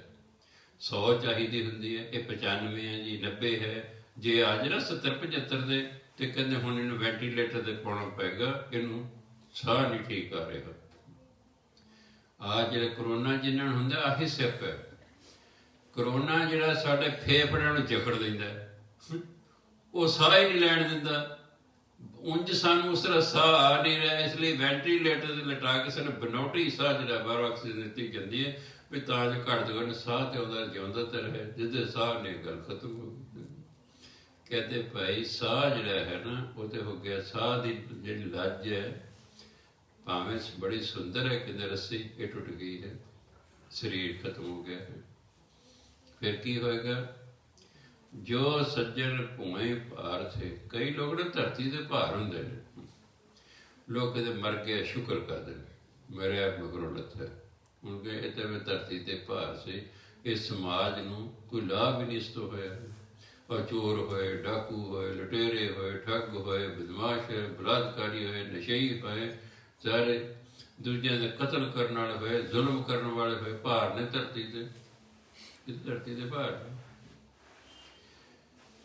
ਭਾਈ ਗੁਰਦਾਸ ਦੀ ਬਾਣੀ ਪੜ੍ਹੋ, ਉਹ ਪੁੱਛਦੇ ਨੇ ਧਰਤੀ ਨੂੰ ਵੀ ਧਰਤੀ ਹੈ, ਤੂੰ ਕਹਿੰਦੇ ਮੇਰੇ ਤੇ ਬੜਾ ਭਾਰ, ਕੀ ਤੈਨੂੰ ਪਹਾੜਾਂ ਦਾ ਭਾਰ ਲੱਗਦਾ?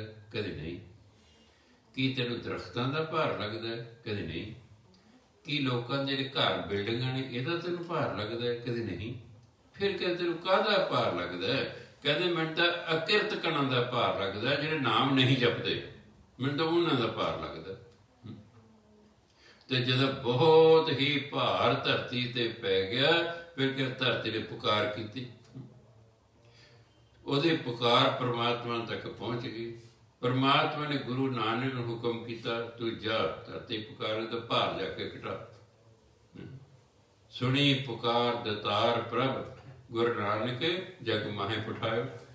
ਫਿਰ ਗੁਰੂ ਨਾਨਕ ਭੇਜੇ, ਜਾ ਇਹਨਾਂ ਨਾਮ ਜਪਾ ਜਾ ਕੇ, ਤਾਂ ਧਰਤੀ ਦਾ ਭਾਰ ਘਟੂਗਾ।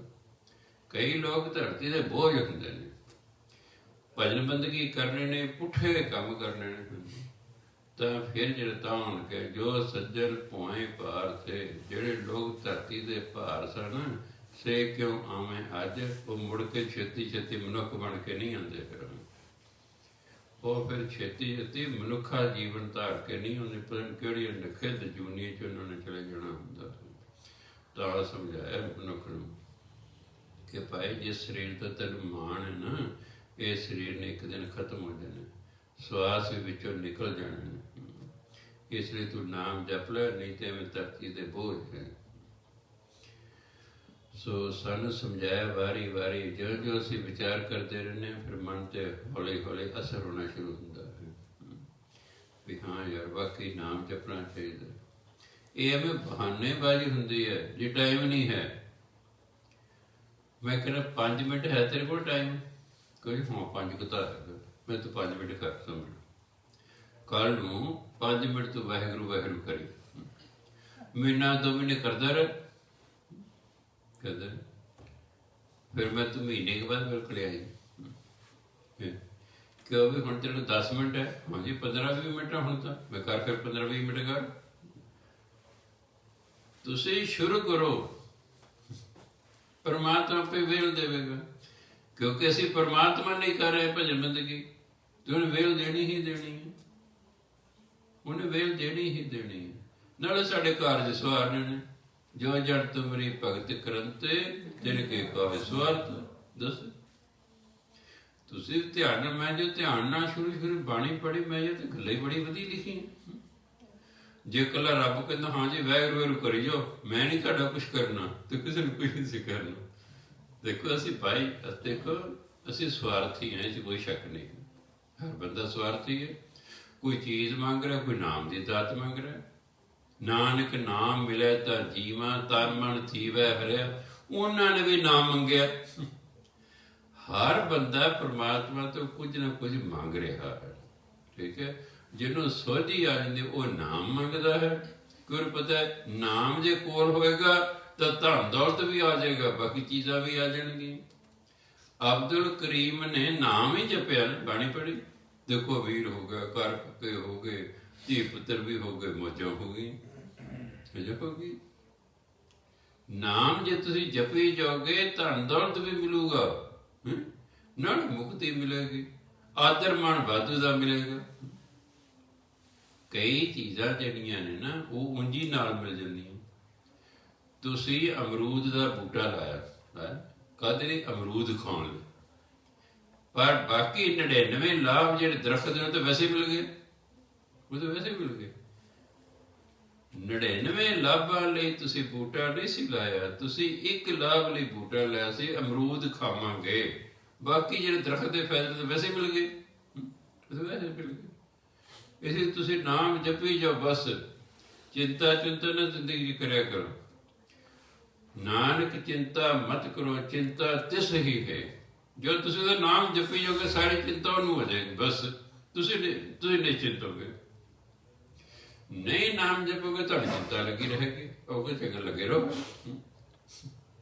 ਰੱਬ ਕੇ ਚੰਗਾ ਪੜਿਆ ਰਿਹਾ ਵਕਤ ਨੂੰ। ਤੇ ਜੇ ਤਾਂ ਅਸੀਂ ਨਾਮ ਹੀ ਜਪੀ ਗਏ, ਉਹ ਕਹਿੰਦਾ ਇਹ ਨਹੀਂ ਚੰਗਾ, ਮੈਨੂੰ ਵਕਤ ਪੈ ਜਾਏ ਤੇ ਕੰਮ ਕਰੋ, ਆਪਣੀ ਲੋੜ ਨੂੰ ਕਰੇਗਾ। ਬਾਣੀ ਬੜਾ ਕੁਝ ਲਿਖਿਆ ਹੋਇਆ, ਮੇਰਾ ਨਾਮ ਜਪੋ ਮੈਂ ਤੈਨੂੰ ਅਮੀਰ ਕਰ ਦਾਂਗਾ, ਮੇਰਾ ਨਾਮ ਜਪੋ ਮੈਂ ਤੈਨੂੰ ਮੁਕਤ ਕਰ ਦਾਂਗਾ, ਮੇਰਾ ਨਾਮ ਜਪੋ ਤੁਸੀਂ ਮੈਨੂੰ ਮਿਲ ਪਾਓਗੇ, ਮੇਰਾ ਨਾਮ ਜਪੋ ਮੈਂ ਤੁਹਾਡਾ ਆਦਰ ਮਾਣ ਕਰਾਵਾਂਗਾ। ਪਰਮਾਤਮਾ ਤੁਸੀਂ ਕਹਿੰਦਾ ਮੇਰੀ ਵਡਿਆਈ ਕਰੋ, ਮੈਂ ਤੁਹਾਡੀ ਕਰਾ ਦਾਂਗਾ। ਕਿਆ ਵਧੀਆ ਬਾਤ ਹੈ। ਇਹ ਨਹੀਂ ਕਿ ਤੁਸੀਂ ਮੇਰੀ ਵਾਹਿਗੁਰੂ ਵਾਹਿਗੁਰੂ ਕਰਦੇ ਰਹੋ, ਨਹੀਂ, ਕਿ ਤੁਸੀਂ ਮੇਰੀ ਵਡਿਆਈ ਕਰੋ, ਮੈਂ ਤੁਹਾਡੀ ਸੰਸਾਰ ਤੇ ਵਡਿਆਈ ਕਰਾ ਦਾਂਗਾ। ਤੁਸੀਂ ਮੇਰਾ ਨਾਮ ਜਪੋ, ਮੈਂ ਤੈਨੂੰ ਅਮੀਰ ਕਰ ਦਾਂਗਾ। ਤੁਸੀਂ ਮੇਰਾ ਨਾਮ ਜਪੋ, ਮੈਂ ਤੁਹਾਡੇ ਕਾਰਜ ਸਵਾਰਾਂਗਾ। ਤੁਸੀਂ ਮੇਰਾ ਨਾਮ ਜਪੋ, ਮੈਂ ਤੁਹਾਨੂੰ ਬਹੁਤ ਕੁਝ ਦੇਵਾਂਗਾ, ਤੁਹਾਡੀ ਉਮੀਦ ਤੋਂ ਵੱਧ ਤੁਹਾਨੂੰ ਦੇ ਦਾਂਗਾ। ਪਰ ਬਦਕਿਸਮਤੀ ਮਨੁੱਖ ਦੀ ਇਹ ਹੈ, ਇਹ ਕਹਿੰਦਾ ਤੇਰਾ ਨਾਮ ਨਹੀਂ ਜਪਣਾ, ਅਸੀਂ ਤਾਂ ਅਮਰੀਕਾ ਜਾ ਕੇ, ਕੈਨੇਡਾ ਜਾ ਕੇ ਧਨ ਕਮਾਉਣਾ, ਤੇਰਾ ਨਾਮ ਨਹੀਂ ਜਪਣਾ। ਮੈਂ ਕਿਹਾ ਚੰਗਾ ਭਾਈ, ਤੇਰੀ ਮਰਜ਼ੀ ਕਰੀ ਜਾ, ਪਰਮਾਤਮਾ ਨੇ ਕਿਹੜਾ ਸਾਨੂੰ ਡੰਡੇ ਮਾਰ ਲੈਣੇ। ਆਪਣੀ ਕਿਸਮਤ ਬਦਲਣੀ ਹੈ। ਜਦੋਂ ਕਿਸਮਤ ਬਦਲਣੀ, ਜਿੱਥੇ ਮਰਜ਼ੀ ਹੋਵੇ, ਆਸਟ੍ਰੇਲੀਆ, ਅਮਰੀਕਾ, ਹਿੰਦੋਸਤਾਨ, ਕਿਤੇ ਹੋਵੋ, ਤੁਸੀਂ ਮਾਲਾ ਮਾਲ ਹੋ ਜਾਵੇ। ਅਤੇ ਜੇ ਬਦਕਿਸਮਤ ਹੋ ਤਾਂ ਫਿਰ ਜਿੱਥੇ ਮਰਜ਼ੀ ਚਲੇ ਜਾ, ਕਿਸਮਤ ਨਾਲ ਹੀ ਜਾਣੀ ਹੈ। ਕਿਸਮਤ ਨਾਲ ਹੀ ਜਾਣੀ ਹੈ। ਸਿਆਣੇ ਪਈ ਹੈ, ਜਿੱਥੇ ਵੀ ਤੁਸੀਂ ਹੋ ਉੱਥੇ ਨਾਮ ਜਪ ਜਪ ਜਪ ਜਪ ਕੇ ਆਪਣੀ ਕਿਸਮਤ ਵਧੀਆ ਬਣਾ ਲਓ। ਬਸ ਗੱਲ ਤਾਂ ਕਿਸਮਤ ਦੀ ਹੁੰਦੀ ਹੈ। ਸੋ ਇਸ ਲਈ ਜਿੰਨਾ ਵੀ ਸਮਾਂ ਮਿਲੇ, ਕੰਮ ਛੱਡ ਕੇ ਸਿਮਰਨ ਕਰਨ ਦੀ ਲੋੜ ਨਹੀਂ ਹੁੰਦੀ। ਇਹ ਸਿੱਖ ਧਰਮ ਦੇ ਅਸੂਲ ਦੇ ਵਿਰੁੱਧ ਹੈ। ਸਿੱਖ ਧਰਮ ਆਪਣੇ ਕੰਮ ਧੰਦਾ ਕਰੋ, ਬਾਕੀ ਜਿੰਨੀ ਤੁਹਾਨੂੰ ਵੇਲ ਮਿਲੇ ਉਸ ਤੁਸੀਂ ਨਾਮ ਜਪੋ।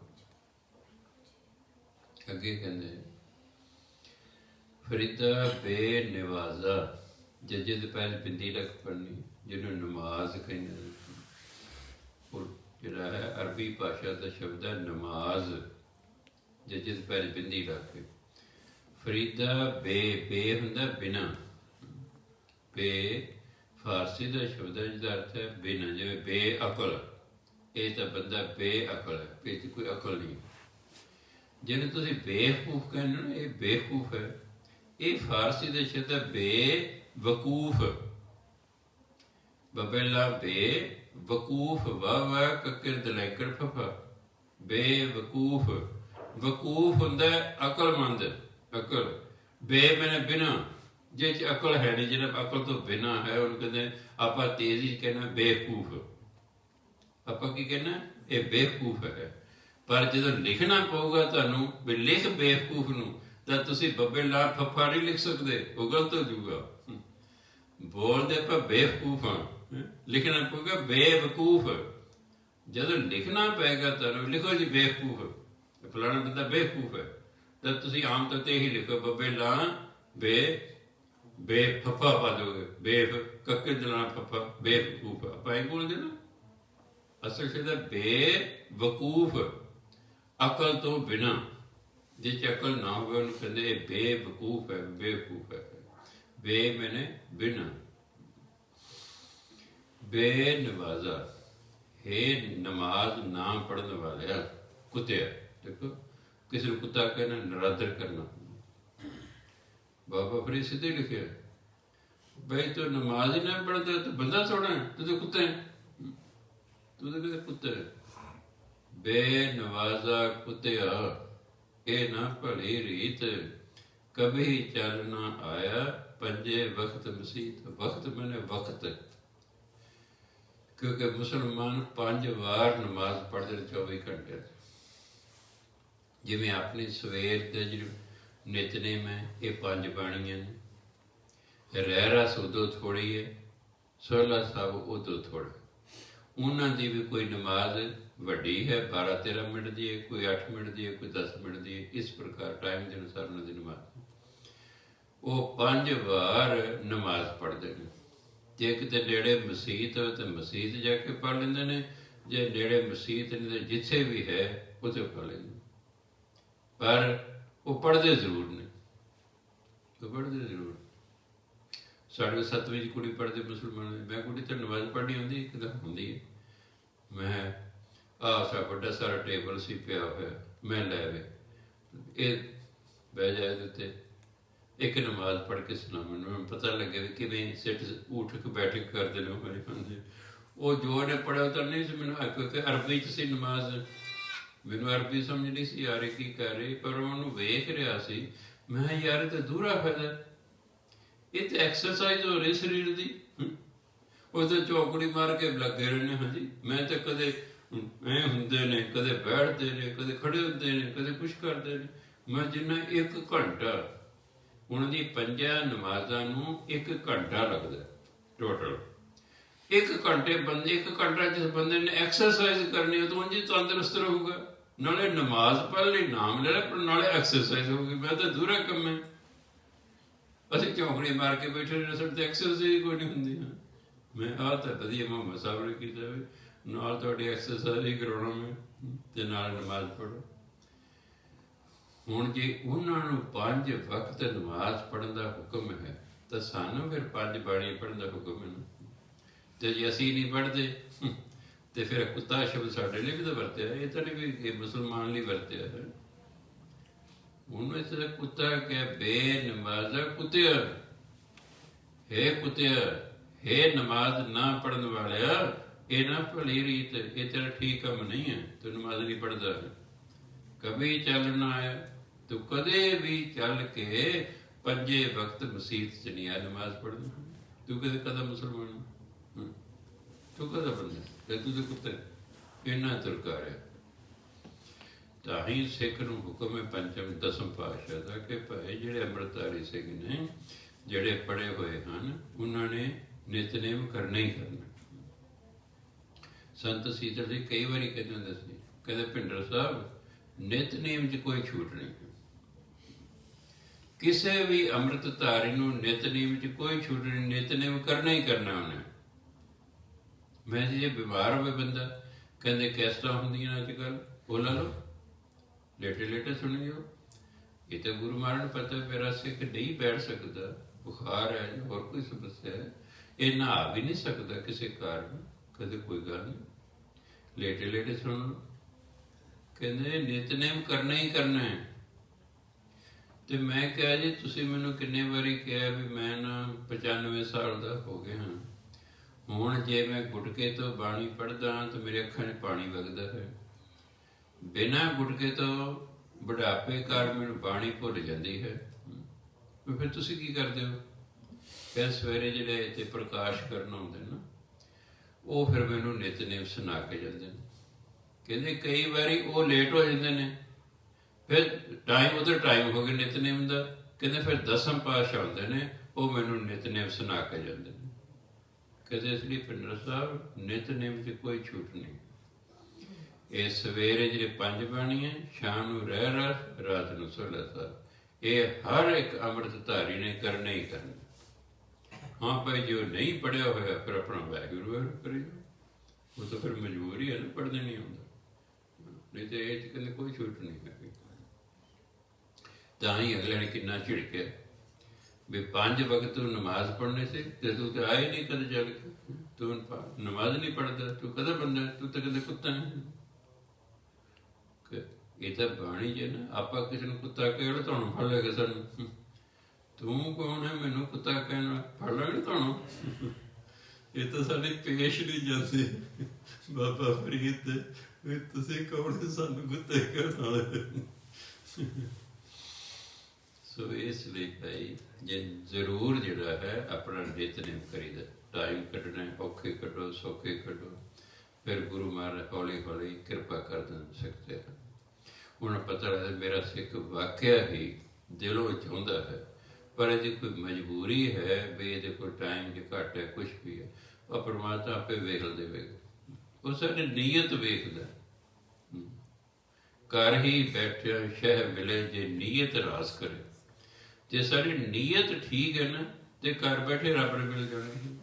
ਜੇ ਨੀਅਤ ਨਹੀਂ ਠੀਕ ਤੇ ਗੁਰਦਾ ਦੇ ਡੰਡੌਤ ਕਰਨ ਨਾਲ ਵੀ ਨਹੀਂ ਮਿਲਣਾ, ਕਿਉਂਕਿ ਉਹ ਜਾਣਦਾ ਵੀ ਇਹ ਤਾਂ ਲੋਕ ਵਿਖਾਵੇ ਲਈ ਡੰਡੌਤ ਕਰਦਾ ਵੀ ਵੇਲੇ ਵੇਲੇ ਬੜਾ ਧਾਰਮਿਕ ਬੰਦਾ ਵੀ ਹੈ, ਆ ਕੇ ਲੇਟ ਗਿਆ, ਬਾਹਾਂ ਅੱਗੇ ਨੂੰ ਕੀਤੀਆਂ, ਲੱਤਾਂ ਪਿੱਛੇ ਨੂੰ ਕੀਤੀਆਂ।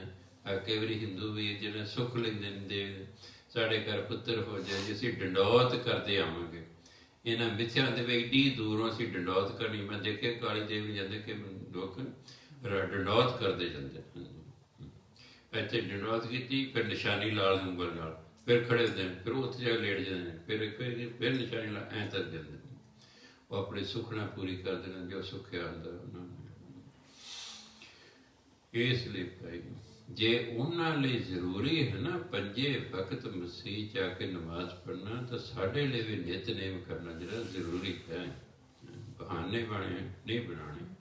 ਹਾਂ ਕੋਈ ਖਾਸ ਮਜਬੂਰੀ ਹੈ, ਉਹ ਗੱਲ ਵੱਖਰੀ ਹੈ ਵੀ ਤੁਹਾਨੂੰ ਸਵੇਰੇ ਸਵੇਰੇ ਕਿਤੇ ਜਾਣਾ ਪੈ ਗਿਆ ਹੈ, ਤੁਸੀਂ ਤਿਆਰ ਹੋ ਰਹੇ, ਚਾਹ ਪਾਣੀ ਪੀਤਾ, ਇਹਨੇ ਚਿਰ ਤੁਸੀਂ ਗੱਡੀ ਫੜਨੀ ਸੀ, ਕਾਰ 'ਤੇ ਜਾਣਾ ਸੀ, ਬੱਸ 'ਤੇ ਜਾਣਾ ਸੀ, ਤੁਹਾਨੂੰ ਨਹੀਂ ਟਾਈਮ ਲੱਗਾ, ਉਹ ਆ ਕੇ ਕਰ ਲਓ। ਸਵੇਰੇ ਨਹੀਂ ਟਾਈਮ ਲੱਗਾ ਤਾਂ ਰਾਤ ਨੂੰ ਸੌਣ ਤੋਂ ਪਹਿਲਾਂ ਪਹਿਲਾਂ ਇਹ ਸਾਰੀਆਂ ਬਾਣੀ ਕੀਤੀਆਂ ਜਾ ਸਕਦੀਆਂ। ਕਿਸੇ ਕਾਰਨ ਸਵੇਰੇ 5 ਬਾਣੀ ਨਹੀਂ ਪੜ੍ਹੇ ਟੇਕ ਬੰਦੇ, ਰਾਤ ਨੂੰ ਟਾਈਮ ਲੱਗ ਗਿਆ ਹੈ, ਸਵੇਰ ਵਾਲੇ 5 ਬਾਣੀ ਵੀ ਪੜ੍ਹ ਲਓ, ਰਹਿ ਰਸ ਵੀ ਕਰ ਲਓ, ਸੋਲੇ ਸਾਹਿਬ ਦੇ ਪਾਠ ਕਰ ਲਓ, ਇਕੱਠੇ ਹੀ ਸਾਰੇ ਕਰ ਦਿਓ ਤਾਂ ਠੀਕ ਹੈ। ਕਿਉਂਕਿ ਤਾਂ ਗੁਰੂ ਬਾਰੇ ਪਤਾ ਪੈ ਮਜਬੂਰੀ ਸੀ, ਨਹੀਂ ਕਰ ਸਕਿਆ, ਹੁਣ ਇਹਨੂੰ ਟਾਈਮ ਲੱਗਿਆ, ਹੁਣ ਇਹਨੇ ਕਰਤਾ। ਫਿਰ ਅੱਗੇ ਕਹਿੰਦੇ ਉੱਠ ਫਰੀਦਾ ਉਜ਼ੂ ਸਾਧ, ਇਹਨੂੰ ਉਜ਼ੂ ਪੜ੍ਹਦੇ, ਜੱਜੇ ਦੇ ਪੈਰ 'ਚ ਬਿੱਤੀ ਲਾ ਕੇ, ਅਰਬੀ ਭਾਸ਼ਾ ਦਾ ਸ਼ਬਦ ਹੈ। ਆਪਾਂ ਕਹਿੰਦੇ 5 ਇਸ਼ਨਾਨ। ਇਹ ਅਰਬ ਜਿਹੜਾ ਦੇਸ਼ ਹੈ, ਮੁਹੰਮਦ ਸਾਹਿਬ ਅਰਬ ਦੇਸ਼ 'ਚ ਪੈਦਾ ਹੋਇਆ, ਸਾਊਦੀ ਅਰਬ ਜਿਹਨੂੰ ਕਹਿੰਦੇ। ਉੱਥੇ 4-4 ਸਾਲ ਮੀਂਹ ਨਹੀਂ ਪੈਂਦਾ, ਉੱਥੇ 4-4 ਸਾਲ ਮੀਂਹ ਨਹੀਂ ਪੈਂਦਾ ਸੀ, ਰੇਤਲਾ ਇਲਾਕਾ, ਪਾਣੀ ਹੈ ਨਹੀਂ, ਪਾਣੀ ਦੀ ਕਮੀ ਹੈ। ਆਪਣ ਤਾਂ ਗੁਰੂ ਨਾਨਕ ਕਿਹਾ ਇਸ਼ਨਾਨ ਕਾ ਅੰਮ੍ਰਿਤ ਵੇਲਾ ਸੱਚ ਨਾ ਵਡਿਆਈ ਵਿਚਾਰ ਕਰੋ, ਇਸ਼ਨਾਨ ਕਰੋ ਉੱਠੋ। ਸਾਨੂੰ ਇਸ਼ਨਾਨ ਦਾ ਹੁਕਮ ਹੈ ਕਿ ਹਿੰਦੁਸਤਾਨ ਪਾਣੀ ਦੀ ਕੋਈ ਕਮੀ ਨਹੀਂ, ਅਰਬ ਦੇ ਵਿੱਚ ਪਾਣੀ ਨਹੀਂ ਹੈਗਾ ਵਿਚਾਰਿਆਂ ਕੋਲ, ਇਸ ਲਈ ਕਿ 5 ਇਸ਼ਨਾਨਾ ਕਰ ਲਓ ਤਾਂ ਕਿਹਾ। ਉੱਠ ਫਰੀਦਾ ਉਜ਼ੂ ਸਾਜ਼, ਸਾਜ਼ ਪੜ੍ਹਨਾ, ਜੱਜੇ ਦੇ ਪੈਰ ਬਿੰਦੀ ਲਾ ਕੇ। ਸੁਬਹ, ਇਹ ਖਿਆਲ ਰੱਖਣਾ, ਇਹ ਜਿਹੜਾ ਸੁਬਹ ਸ਼ਬਦ ਹੈ ਇਹ ਹਿੰਦੀ ਦਾ ਨਹੀਂ ਹੈ। ਜੇ ਹਿੰਦੀ ਦਾ ਸ਼ਬਦ ਹੁੰਦਾ ਫਿਰ ਆਪਾਂ ਪੜ੍ਹਦੇ ਸੁਬਹ, ਕਿਉਂਕਿ ਹਿੰਦੀ ਦਾ ਅਸੂਲ ਹੈ ਕਿ ਜੇ ਹਾ ਹੈ ਤਾਂ ਪਹਿਲਾ ਅੱਖਰ ਮੁਕਤਾ ਹੋਵੇ ਤਾਂ ਉਹਨੂੰ ਦਲਾਵਾਂ ਲਾ ਕੇ ਆਪਾਂ ਬੋਲਦੇ, ਫਿਰ ਪੜ੍ਹਦੇ ਸੁਬਹ। ਇਹ ਤਾਂ ਫਾਰਸੀ ਦਾ ਸ਼ਬਦ ਹੈ, ਇਹ ਅਰਬੀ ਫਾਰਸੀ ਦਾ ਸ਼ਬਦ ਹੈ। ਅਰਬੀ ਫਾਰਸੀ ਦਾ ਨਿਯਮ ਹੈ ਕਿ ਹਾ ਹੈ ਤਾਂ ਜੇ ਪਹਿਲਾ ਅੱਖਰ ਮੁਕਤਾ ਹੋਵੇ ਤਾਂ ਉਸ ਮੁਕਤੇ ਅੱਖਰ ਨੂੰ ਕੰਨਾਂ ਲਾ ਕੇ ਬੋਲਦੇ। ਹੁਣ ਬੱਬੇ ਨੂੰ ਕੰਨਾਂ ਲੱਗ ਗਿਆ, ਹੋ ਗਿਆ ਸੁਬਹ। ਉੱਠ ਫਰੀਦਾ ਉਜ਼ੂ ਸਾਜ਼, ਸੁਬਹ ਨਿਵਾਜ਼ ਗੁਜ਼ਾਰ। ਇਹ ਧਿਆਨ ਦੇਣਾ, ਇਹ ਫਾਰਸੀ ਦੇ ਸ਼ਬਦ ਹੋਣ ਕਰਕੇ ਨਾ ਇਹ ਬਿੰਦੀਆਂ ਲੱਗਣੀਆਂ ਨੇ। ਉਜ਼ੂ ਜੱਜੇ ਦੇ ਪੈਰ 'ਚ ਬਿੰਦੀ ਲੱਗਣੀ, ਸਾਜ਼ ਜੱਜੇ ਦੇ ਪੈਰ 'ਚ ਬਿੰਦੀ ਲੱਗੇ, ਨਿਵਾਜ਼ ਇਹ ਵੀ ਜੱਜੇ ਦੇ ਪੈਰ 'ਚ ਬਿੰਦੀ, ਗੁਜ਼ਾਰ ਇਹ ਵੀ ਜੱਜੇ ਦੇ ਪੈਰ 'ਚ ਬਿੰਦੀ ਲੱਗਣੀ। ਉੱਠ ਫਰੀਦਾ ਉਜ਼ੂ ਸਾਜ਼, ਸੁਬਹ ਨਿਵਾਜ਼ ਗੁਜ਼ਾਰ, ਜੋ ਸਿਰ ਸਾਈਂ ਨਾ ਨਿਵੈ ਸੋ ਸਿਰ ਕੱਪ ਉਤਾਰ। ਕੱਪ ਨਾਲ ਵੱਢ ਦੇਣਾ, ਕਿਸੇ ਚੀਜ਼ ਨਾਲ ਗਲ ਨੂੰ ਵੱਢ ਦੇਣਾ ਕੱਪ। ਹੈ ਫਰੀਦ ਭਾਵ ਹੈ ਇਨਸਾਨ ਉੱਠ, ਸੁਬਹ ਦੀ ਨਮਾਜ਼ ਪੜ੍ਹਨੀ ਹੈ, ਉਜ਼ੂ ਸਾਹਿਬ ਭਾਈ 5 ਇਸ਼ਨਾਨਾ ਕਰ, ਉੱਠ 5 ਇਸ਼ਨਾਨਾ ਕਰ ਤੇ ਸਵੇਰ ਦੀ ਨਮਾਜ਼ ਪੜ੍ਹ। ਉੱਠ ਫਰੀਦਾ ਉਜ਼ੂ ਸਾਧ, ਹੈ ਫਰੀਦ ਉੱਠ 5 ਇਸ਼ਨਾਨਾ ਕਰ, ਸੁਬਹ ਨਿਵਾਜ਼ ਗੁਜ਼ਾਰ ਅਤੇ ਸਵੇਰ ਦੀ ਨਮਾਜ਼ ਪੜ੍ਹ।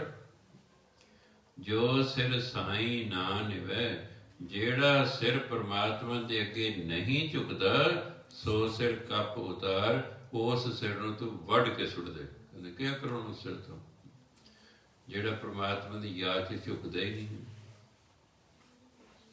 ਜਿਹੜਾ ਮੱਥੇ ਹੀ ਨਹੀਂ ਹੇਠਾਂ ਕਰਦੇ ਹੀ ਨਹੀਂ ਚੱਲ ਇਹਨਾਂ ਨੂੰ।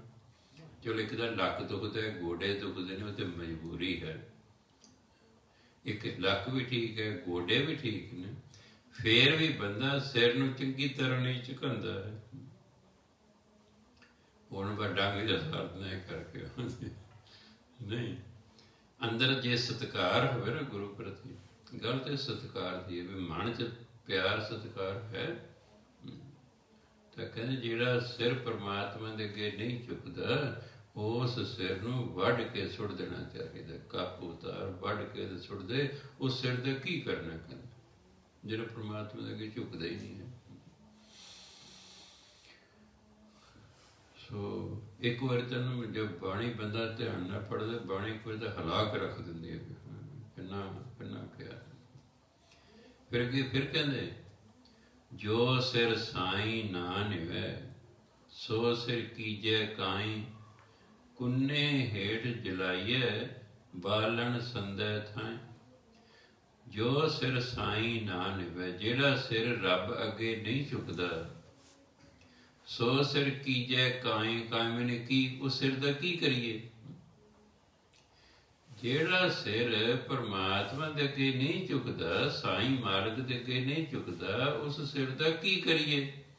ਕਹਿੰਦੇ ਕੁੰਨੇ ਹੇਠ ਜਲਾਈਏ ਬਾਲਣ ਸੰਦੈ ਥਾਂ। ਕੁੰਨਾ ਤੌੜੀ ਨੂੰ ਕਹਿੰਦੇ, ਹਾਂਡੀ ਵੀ ਕਹਿੰਦੇ, ਕਈ ਇਲਾਕਿਆਂ 'ਚ ਹਾਂਡੀ ਕਹਿੰਦੇ ਨੇ। ਜਦੋਂ ਪਟਨਾ ਸਾਹਿਬ ਤੋਂ ਸੰਗਤ ਚੱਲੀ ਸੀ, ਉਹ ਫਿਰ ਰਾਹ 'ਚ ਆਉਂਦੇ ਗੁਰਦੁਆਰਾ ਹਾਂਡੀ ਸਾਹਿਬ, ਉੱਥੇ ਹਾਂਡੀ ਤੌੜੀ ਮਿੱਟੀ ਦੇ ਪਹਿਲੇ ਭਾਂਡੇ ਹੁੰਦੇ ਸਨ, ਖਿਚੜੀ ਬਣਾਉਣ ਲਈ, ਦਾਲ ਸਬਜ਼ੀਆਂ ਬਣਾਉਣ ਲਈ, ਉਦੋਂ ਇਹ ਮਿੱਟੀ ਦੇ ਭਾਂਡੇ ਹੁੰਦੇ ਸਨ। ਇਹਨੂੰ ਹਾਂਡੀ ਵੀ ਕਹਿੰਦੇ ਨੇ, ਤੌੜੀ ਵੀ ਕਹਿੰਦੇ ਨੇ, ਮੁਸਲਮਾਨ ਇਸ ਨੂੰ ਕੁੰਨਾ ਕਹਿੰਦੇ ਨੇ। ਕਹਿੰਦੇ ਬਾਲਣ ਦੀ ਥਾਂ ਤੇ ਨਾ ਉਸ ਸਿਰ ਨੂੰ ਕਹਿੰਦੇ ਅੱਗ ਦੇ ਵਿੱਚ ਸਾੜ ਦੇਣਾ ਚਾਹੀਦਾ, ਘੱਟ ਤੋਂ ਘੱਟ ਅੱਗ ਦੇ ਕੰਮ ਤੇ ਇਹ ਆਵੇ, ਕੋਈ ਦਾਲ ਸਬਜ਼ੀ ਬਣ ਜੂਗੀ ਇਹਦੇ ਨਾਲ। ਤੌੜੀ ਅੱਗ ਤੇ ਰੱਖੀ ਹੋਈ, ਹਾਂਡੀ ਅੱਗ ਤੇ ਰੱਖੀ ਹੈ। ਕਹਿੰਦੇ ਬਾਲਣ ਦੀ ਥਾਂ, ਬਾਲਣ ਸੰਦੈ ਥਾਂ, ਸੰਦੈ ਦਾ ਦੇ, ਥਾਂ ਮੈਨੇ ਥਾਂ, ਬਾਲਣ ਦੀ ਥਾਂ ਤੇ ਕਹਿੰਦੇ ਇਸ ਸਰੀਰ ਨੂੰ ਕੁੰਨੇ ਹੇਠ ਜਲਾ ਦੇਣਾ ਚਾਹੀਦਾ। ਵਿੱਚੋਂ ਘੱਟ ਤੋਂ ਘੱਟ ਦਾਲ ਸਬਜ਼ੀ ਤਾਂ ਬਣ ਸੇਕ ਦੇਵੇ, ਉਂਝ ਕਿਤੇ ਕੀ ਕਰਾਉਣਾ? ਜੇ ਪਰਮਾਤਮਾ ਦੇ ਅੱਗੇ, ਗੁਰੂ ਦੇ ਅੱਗੇ ਸਰੀਰ ਝੁਕਦਾ ਹੀ ਨਹੀਂ, ਕਹਿੰਦਾ ਫਿਰ ਇਸ ਸਰੀਰ ਨੂੰ ਵੱਢ ਕੇ ਨਾ ਬਾਲਣ ਦੀ ਥਾਂ ਤੇ ਜਲਾ ਦੇਣਾ ਚਾਹੀਦਾ ਹੈ। ਫਰੀਦਾ ਕਿੱਥੇ ਤੈਂਡੇ ਮਾਪਿਆ, ਜਿੰਨੀ ਤੂੰ ਜਣਿਓ। ਖਿਆਲ ਰੱਖਣਾ,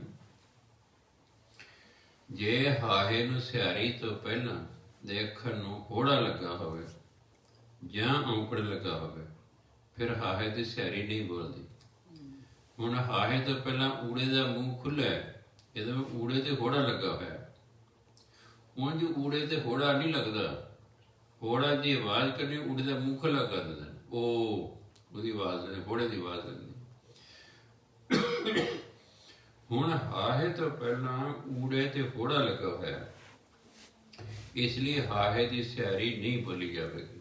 ਬਣ ਗਿਆ ਜਣਿਓ, ਜਣ ਹੁੰਦਾ ਪੈਦਾ ਕਰਨਾ। ਫਰੀਦਾ ਕਿੱਥੇ ਤੈਂਡੇ ਮਾਪਿਆ, ਜਿੰਨੀ ਤੂੰ ਜਣਿਓ। ਜਿਨ੍ਹਾਂ ਮਾਪਿਆਂ ਨੇ ਤੈਨੂੰ ਪੈਦਾ ਕੀਤਾ ਸੀ, ਕਦੋਂ ਕਿੱਥੇ ਚਲੇ ਗਏ? ਭਾਵ ਤਾਂ ਮਰ ਗਏ, ਤੇ ਤੂੰ ਵੀ ਕਿਤੇ ਮਰ ਜਾਣਾ। ਯਾਦ ਕਰਾਇਆ, ਹੇ ਫਰੀਦ, ਜਿਸ ਮਾਂ ਪਿਓ ਨੇ ਤੈਨੂੰ ਜਣਿਆ ਸੀ, ਪੈਦਾ ਕੀਤਾ ਸੀ, ਉਹ ਕਿੱਥੇ ਚਲੇ ਗਏ? ਭਾਵ ਤਾਂ ਸਵਰਗਵਾਸ ਹੋ ਗਏ। ਤੈਂ ਪਾਸੋਂ ਓਏ ਲੱਦ ਗਏ, ਲੱਦ ਨਹੀਂ ਚਲੇ ਜਾਣਾ। ਤੇਰੇ ਕੋਲੋਂ ਤੇਰੇ ਮਾਂ ਪਿਓ ਚਲੇ ਗਏ, ਤੂੰ ਅਜੇ ਨਾ ਪਤੀਣੋ, ਤੇ ਤੈਨੂੰ ਕਹਿੰਦਾ ਅਜੇ ਵੀ ਵਿਸ਼ਵਾਸ ਨਹੀਂ ਹੈ ਵੀ ਮੈਂ ਵੀ ਮਰਨਾ ਹੈ। ਮੇਰੇ ਮਾਂ ਪਿਓ ਮੇਰੇ ਮਰ ਗਏ ਨੇ, ਉਹ ਨਹੀਂ ਰਹੇ, ਮੈਂ ਵੀ ਨਹੀਂ ਸਦਾ ਰਹਿਣਾ, ਮੈਂ ਵੀ ਮਰਨਾ। ਤੇ ਜੇ ਪਤਾ ਮੈਂ ਵੀ ਮਰਨਾ ਹੈ, ਤੇ ਫਿਰ ਭਾਈ ਜਿੰਨਾ ਟਾਈਮ ਹੈ ਭਜਨ ਦੀ ਕੀ ਕਰਨਾ? ਪਤੀਣੋ ਹੁੰਦਾ ਪਤੀਜਨਾ, ਕਿਸੇ ਗੱਲ ਦਾ ਵਿਸ਼ਵਾਸ ਆਉਣਾ। ਕਿ ਤੈਨੂੰ ਅਜੇ ਨਹੀਂ ਪਤਾ ਲੱਗਾ ਵੀ ਤੇਰੇ ਮਾਂ ਪਿਓ ਚਲੇ, ਤੂੰ ਵੀ ਜਾਣਾ। ਇਸ ਲਈ ਫਰੀਦਾ ਕਿੱਥੇ ਤੈਂਡੇ ਮਾਪਿਆ, ਮਾਪਿਆਂ ਨਹੀਂ ਪੜ੍ਹਨਾ ਸੀ, ਮਾਪਿਆ ਮੈਨੇ ਮਾਪੇ। ਕਿੱਥੇ ਤੇਰੇ ਮਾਪੇ ਗਏ? ਜਿੰਨੀ ਤੂੰ ਜਣਿਓ, ਜਿਨ੍ਹਾਂ ਨੇ ਤੈਨੂੰ ਪੈਦਾ ਕੀਤਾ।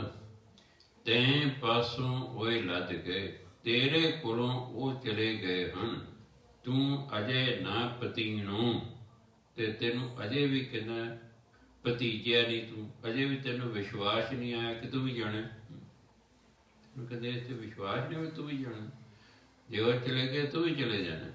ਇਸ ਲਈ ਮੌਤ ਯਾਦ ਕਰਾਈ ਕਿ ਕਿਸੇ ਵੇਲੇ ਵੀ ਅਸਦੀ ਪਈ। ਇਸ ਲਈ ਭਜਨ ਜਿੰਨਾ ਸਮਾਂ ਹੈਗਾ ਆਪਣਾ ਭਜਨ ਬੰਦਗੀ ਕਰਕੇ ਜੀਵਨ ਸੁਧਾਰ ਲਓ। ਸੰਗਤ ਨੂੰ ਬੇਨਤੀ, ਮੈਂ ਕੱਲ੍ਹ ਹੀ ਬੇਨਤੀ ਕੀਤੀ, ਜਿਹੜੇ ਵੀ ਇਸ ਵੇਲੇ ਪ੍ਰੋਗਰਾਮ ਸੁਣ ਰਹੇ ਹੋ ਜਾਂ ਰਿਕਾਰਡ ਕੀਤੇ ਨੂੰ ਕੱਲ੍ਹ ਨੂੰ ਸੁਣਨਗੇ, ਉਹਨਾਂ ਨੂੰ ਬੇਨਤੀ ਹੈ ਕਿ ਜਿਹੜੀ ਹੁਣ 27 ਤਰੀਕ ਆ ਰਹੀ ਹੈ ਸ਼ੁੱਕਰਵਾਰ, ਗੁਰੂ ਨਾਨਕ ਜੀ ਦੇ ਪ੍ਰਕਾਸ਼ ਦਿਵਸ ਮਨਾਉਣ ਲਈ 27 ਤਰੀਕ ਨੂੰ ਇੱਥੇ ਗੁਰਦੁਆਰਾ ਸਾਹਿਬ ਸਤਸੰਗ ਭਵਨ ਜਿਹੜਾ ਹੈ, ਇੱਥੇ ਜਿਹੜੇ ਸਵੇਰੇ 8 ਅਖੰਡ ਪਾਠ ਸ਼ੁਰੂ ਹੋਣੇ ਨੇ। ਜਿਵੇਂ ਪਹਿਲਾਂ ਆਪਾਂ 8 ਵਜੇ ਸ਼ੁਰੂ ਹੁੰਦੇ, 7:30 ਵਜੇ ਆਪਾਂ ਤਕਰੀਬਨ ਆਨੰਦ ਦਾ ਪਾਠ ਸ਼ੁਰੂ ਕਰਦੇ ਹਾਂ, ਫਿਰ ਅਰਦਾਸ ਹੁੰਦੀ ਹੈ, 8 ਵਜੇ ਅਖੰਡ ਪਾਠ ਸ਼ੁਰੂ ਹੋ ਜਾਂਦੇ ਨੇ। ਉਸੇ ਤਰ੍ਹਾਂ ਹੀ ਐਤਵਾਰ ਨੂੰ ਫਿਰ 7:30 ਵਜੇ ਸਵੇਰੇ ਭੋਗ ਪੈਣਾ ਸ਼ੁਰੂ ਹੋ ਜਾਣਾ, 8 ਵਜੇ ਨੂੰ ਭੋਗ ਪੈ ਕੇ ਅਰਦਾਸ ਹੋ ਜਾਣੀ। ਉਸ ਤੋਂ ਬਾਅਦ ਵੱਡਾ ਗੁਰਦੁਆਰਾ ਸਾਹਿਬ ਅਜੇ ਨਹੀਂ ਅਸੀਂ ਖੋਲ੍ਹਣਾ, ਕਿਉਂਕਿ ਜੇ ਇੰਨੇ ਇਕੱਠ ਦੀ ਆਗਿਆ ਨਹੀਂ ਹੈ। ਇੱਥੇ ਜਿਹੜੀ ਸੰਗਤ ਆ ਜਾਏਗੀ 50 60 100 ਜੋ ਵੀ ਆ ਜਾਏਗਾ ਭੋਗ ਵੇਲੇ, ਉਹਨਾਂ ਨੂੰ ਚਾਹ ਪਾਣੀ ਪਿਲਾ ਕੇ 8 ਵਜੇ ਤੋਰ ਦੇਣਾ ਹੈ। ਸੋ ਬੇਨਤੀ ਹੈ ਪਾਠੀਆਂ ਨੂੰ, ਇਹ ਜਿਹੜੇ 8 ਅਖੰਡ ਪਾਠ ਨੇ ਇਹ ਪਾਠੀਆਂ ਵੱਲੋਂ ਹੀ ਹਨ। ਪਹਿਲਾਂ ਅਸੀਂ ਨਾਮ ਤੇ ਕਰਦੇ ਸੀ, ਫਲਾਣੇ ਦੇ ਦੂਜੇ ਤੇ 8 ਬੰਦੇ ਨਾਮ ਬੋਲਦੇ ਸੀ, ਨਹੀਂ ਹੁਣ ਅਰਦਾਸ ਹੋਏਗੀ ਕਿ ਜਿਨ੍ਹਾਂ ਪਾਠੀਆਂ ਦੀ ਇਹਨਾਂ ਅਖੰਡ ਪਾਠਾਂ ਵਿੱਚ ਡਿਊਟੀ ਲੱਗੀ ਹੋਈ ਹੈ, ਉਹਨਾਂ ਸਾਰੇ ਪਾਠੀਆਂ ਵੱਲੋਂ ਗੁਰੂ ਨਾਨਕ ਦੇਵ ਦੇ ਪ੍ਰਕਾਸ਼ ਦਿਵਸ ਮਨਾਉਣ ਲਈ 8 ਅਖੰਡ ਪਾਠ ਸ਼ੁਰੂ ਕੀਤੇ ਜਾ ਰਹੇ ਹਨ। ਉਹਨਾਂ ਦੇ ਭਲੇ ਲਈ ਹੀ ਅਰਦਾਸ ਹੋਣੀ ਹੈ, ਉਹਨਾਂ ਵੱਲੋਂ ਹੀ ਇਹ ਪਾਠ ਨੇ। ਸੋ ਜਿਨ੍ਹਾਂ ਦੀ ਡਿਊਟੀਆਂ ਲੱਗੀਆਂ ਹੋਈਆਂ ਉਹਨਾਂ ਨੂੰ ਬੇਨਤੀ ਹੈ, ਉਹੀ ਦਿਨ ਹੈ, ਉਹੀ ਡਿਊਟੀ ਹੈ, ਉਹੀ ਟਾਈਮ ਹੈ। ਜਿਹਦੀ ਸ਼ੁੱਕਰਵਾਰ ਨੂੰ ਡਿਊਟੀ ਦੀ ਸ਼ੁੱਕਰਵਾਰ ਨੂੰ ਹੈ, ਜਿਹਦੀ ਸ਼ਨੀਵਾਰ ਨੂੰ ਹੁੰਦੀ ਭਾਈ ਸ਼ਨੀਵਾਰ ਨੂੰ, ਜਿਹਦੀ ਐਤਵਾਰ ਨੂੰ ਸਵੇਰੇ ਐਤਵਾਰ ਨੂੰ। ਆਪਣੀ ਆਪਣੀ ਡਿਊਟੀ ਯਾਦ ਰੱਖਣੀ। ਬਾਕੀ ਕਈ ਵਾਰੀ ਸਾਰੇ ਬੰਦੇ ਕਥਾ ਨਹੀਂ ਸੁਣਦੇ, ਤਾਂ ਜਿਨ੍ਹਾਂ ਨੂੰ ਪਤਾ ਲੱਗ ਜਾਏ, ਉਹ ਜਿਨ੍ਹਾਂ ਨੂੰ ਪਤਾ ਵੀ ਪਾਠੀ ਨੂੰ ਉਹਨਾਂ ਨੂੰ ਟੈਲੀਫੋਨ ਕਰਦੇ ਨੇ ਕਿ 27 ਤਰੀਕ ਨੂੰ ਅਖੰਡ ਪਾਠ ਸ਼ੁਰੂ ਹੋ ਰਹੇ ਨੇ, ਉਹਨਾਂ ਨੇ ਆਪਣੇ ਸਮੇਂ ਅਨੁਸਾਰ ਆਪਣੀ ਡਿਊਟੀਆਂ 'ਤੇ ਆ ਜਾਇਆ ਕਰਨਾ। ਉਹਨਾਂ ਨੂੰ ਦੱਸ ਦੇਣੇ ਇੱਕ ਦੂਜੇ ਨੇ, ਤਾਂ ਜੇ ਕੋਈ ਨਾ ਕਿ ਮੈਨੂੰ ਪਤਾ ਨਹੀਂ ਲੱਗਾ, ਮੈਂ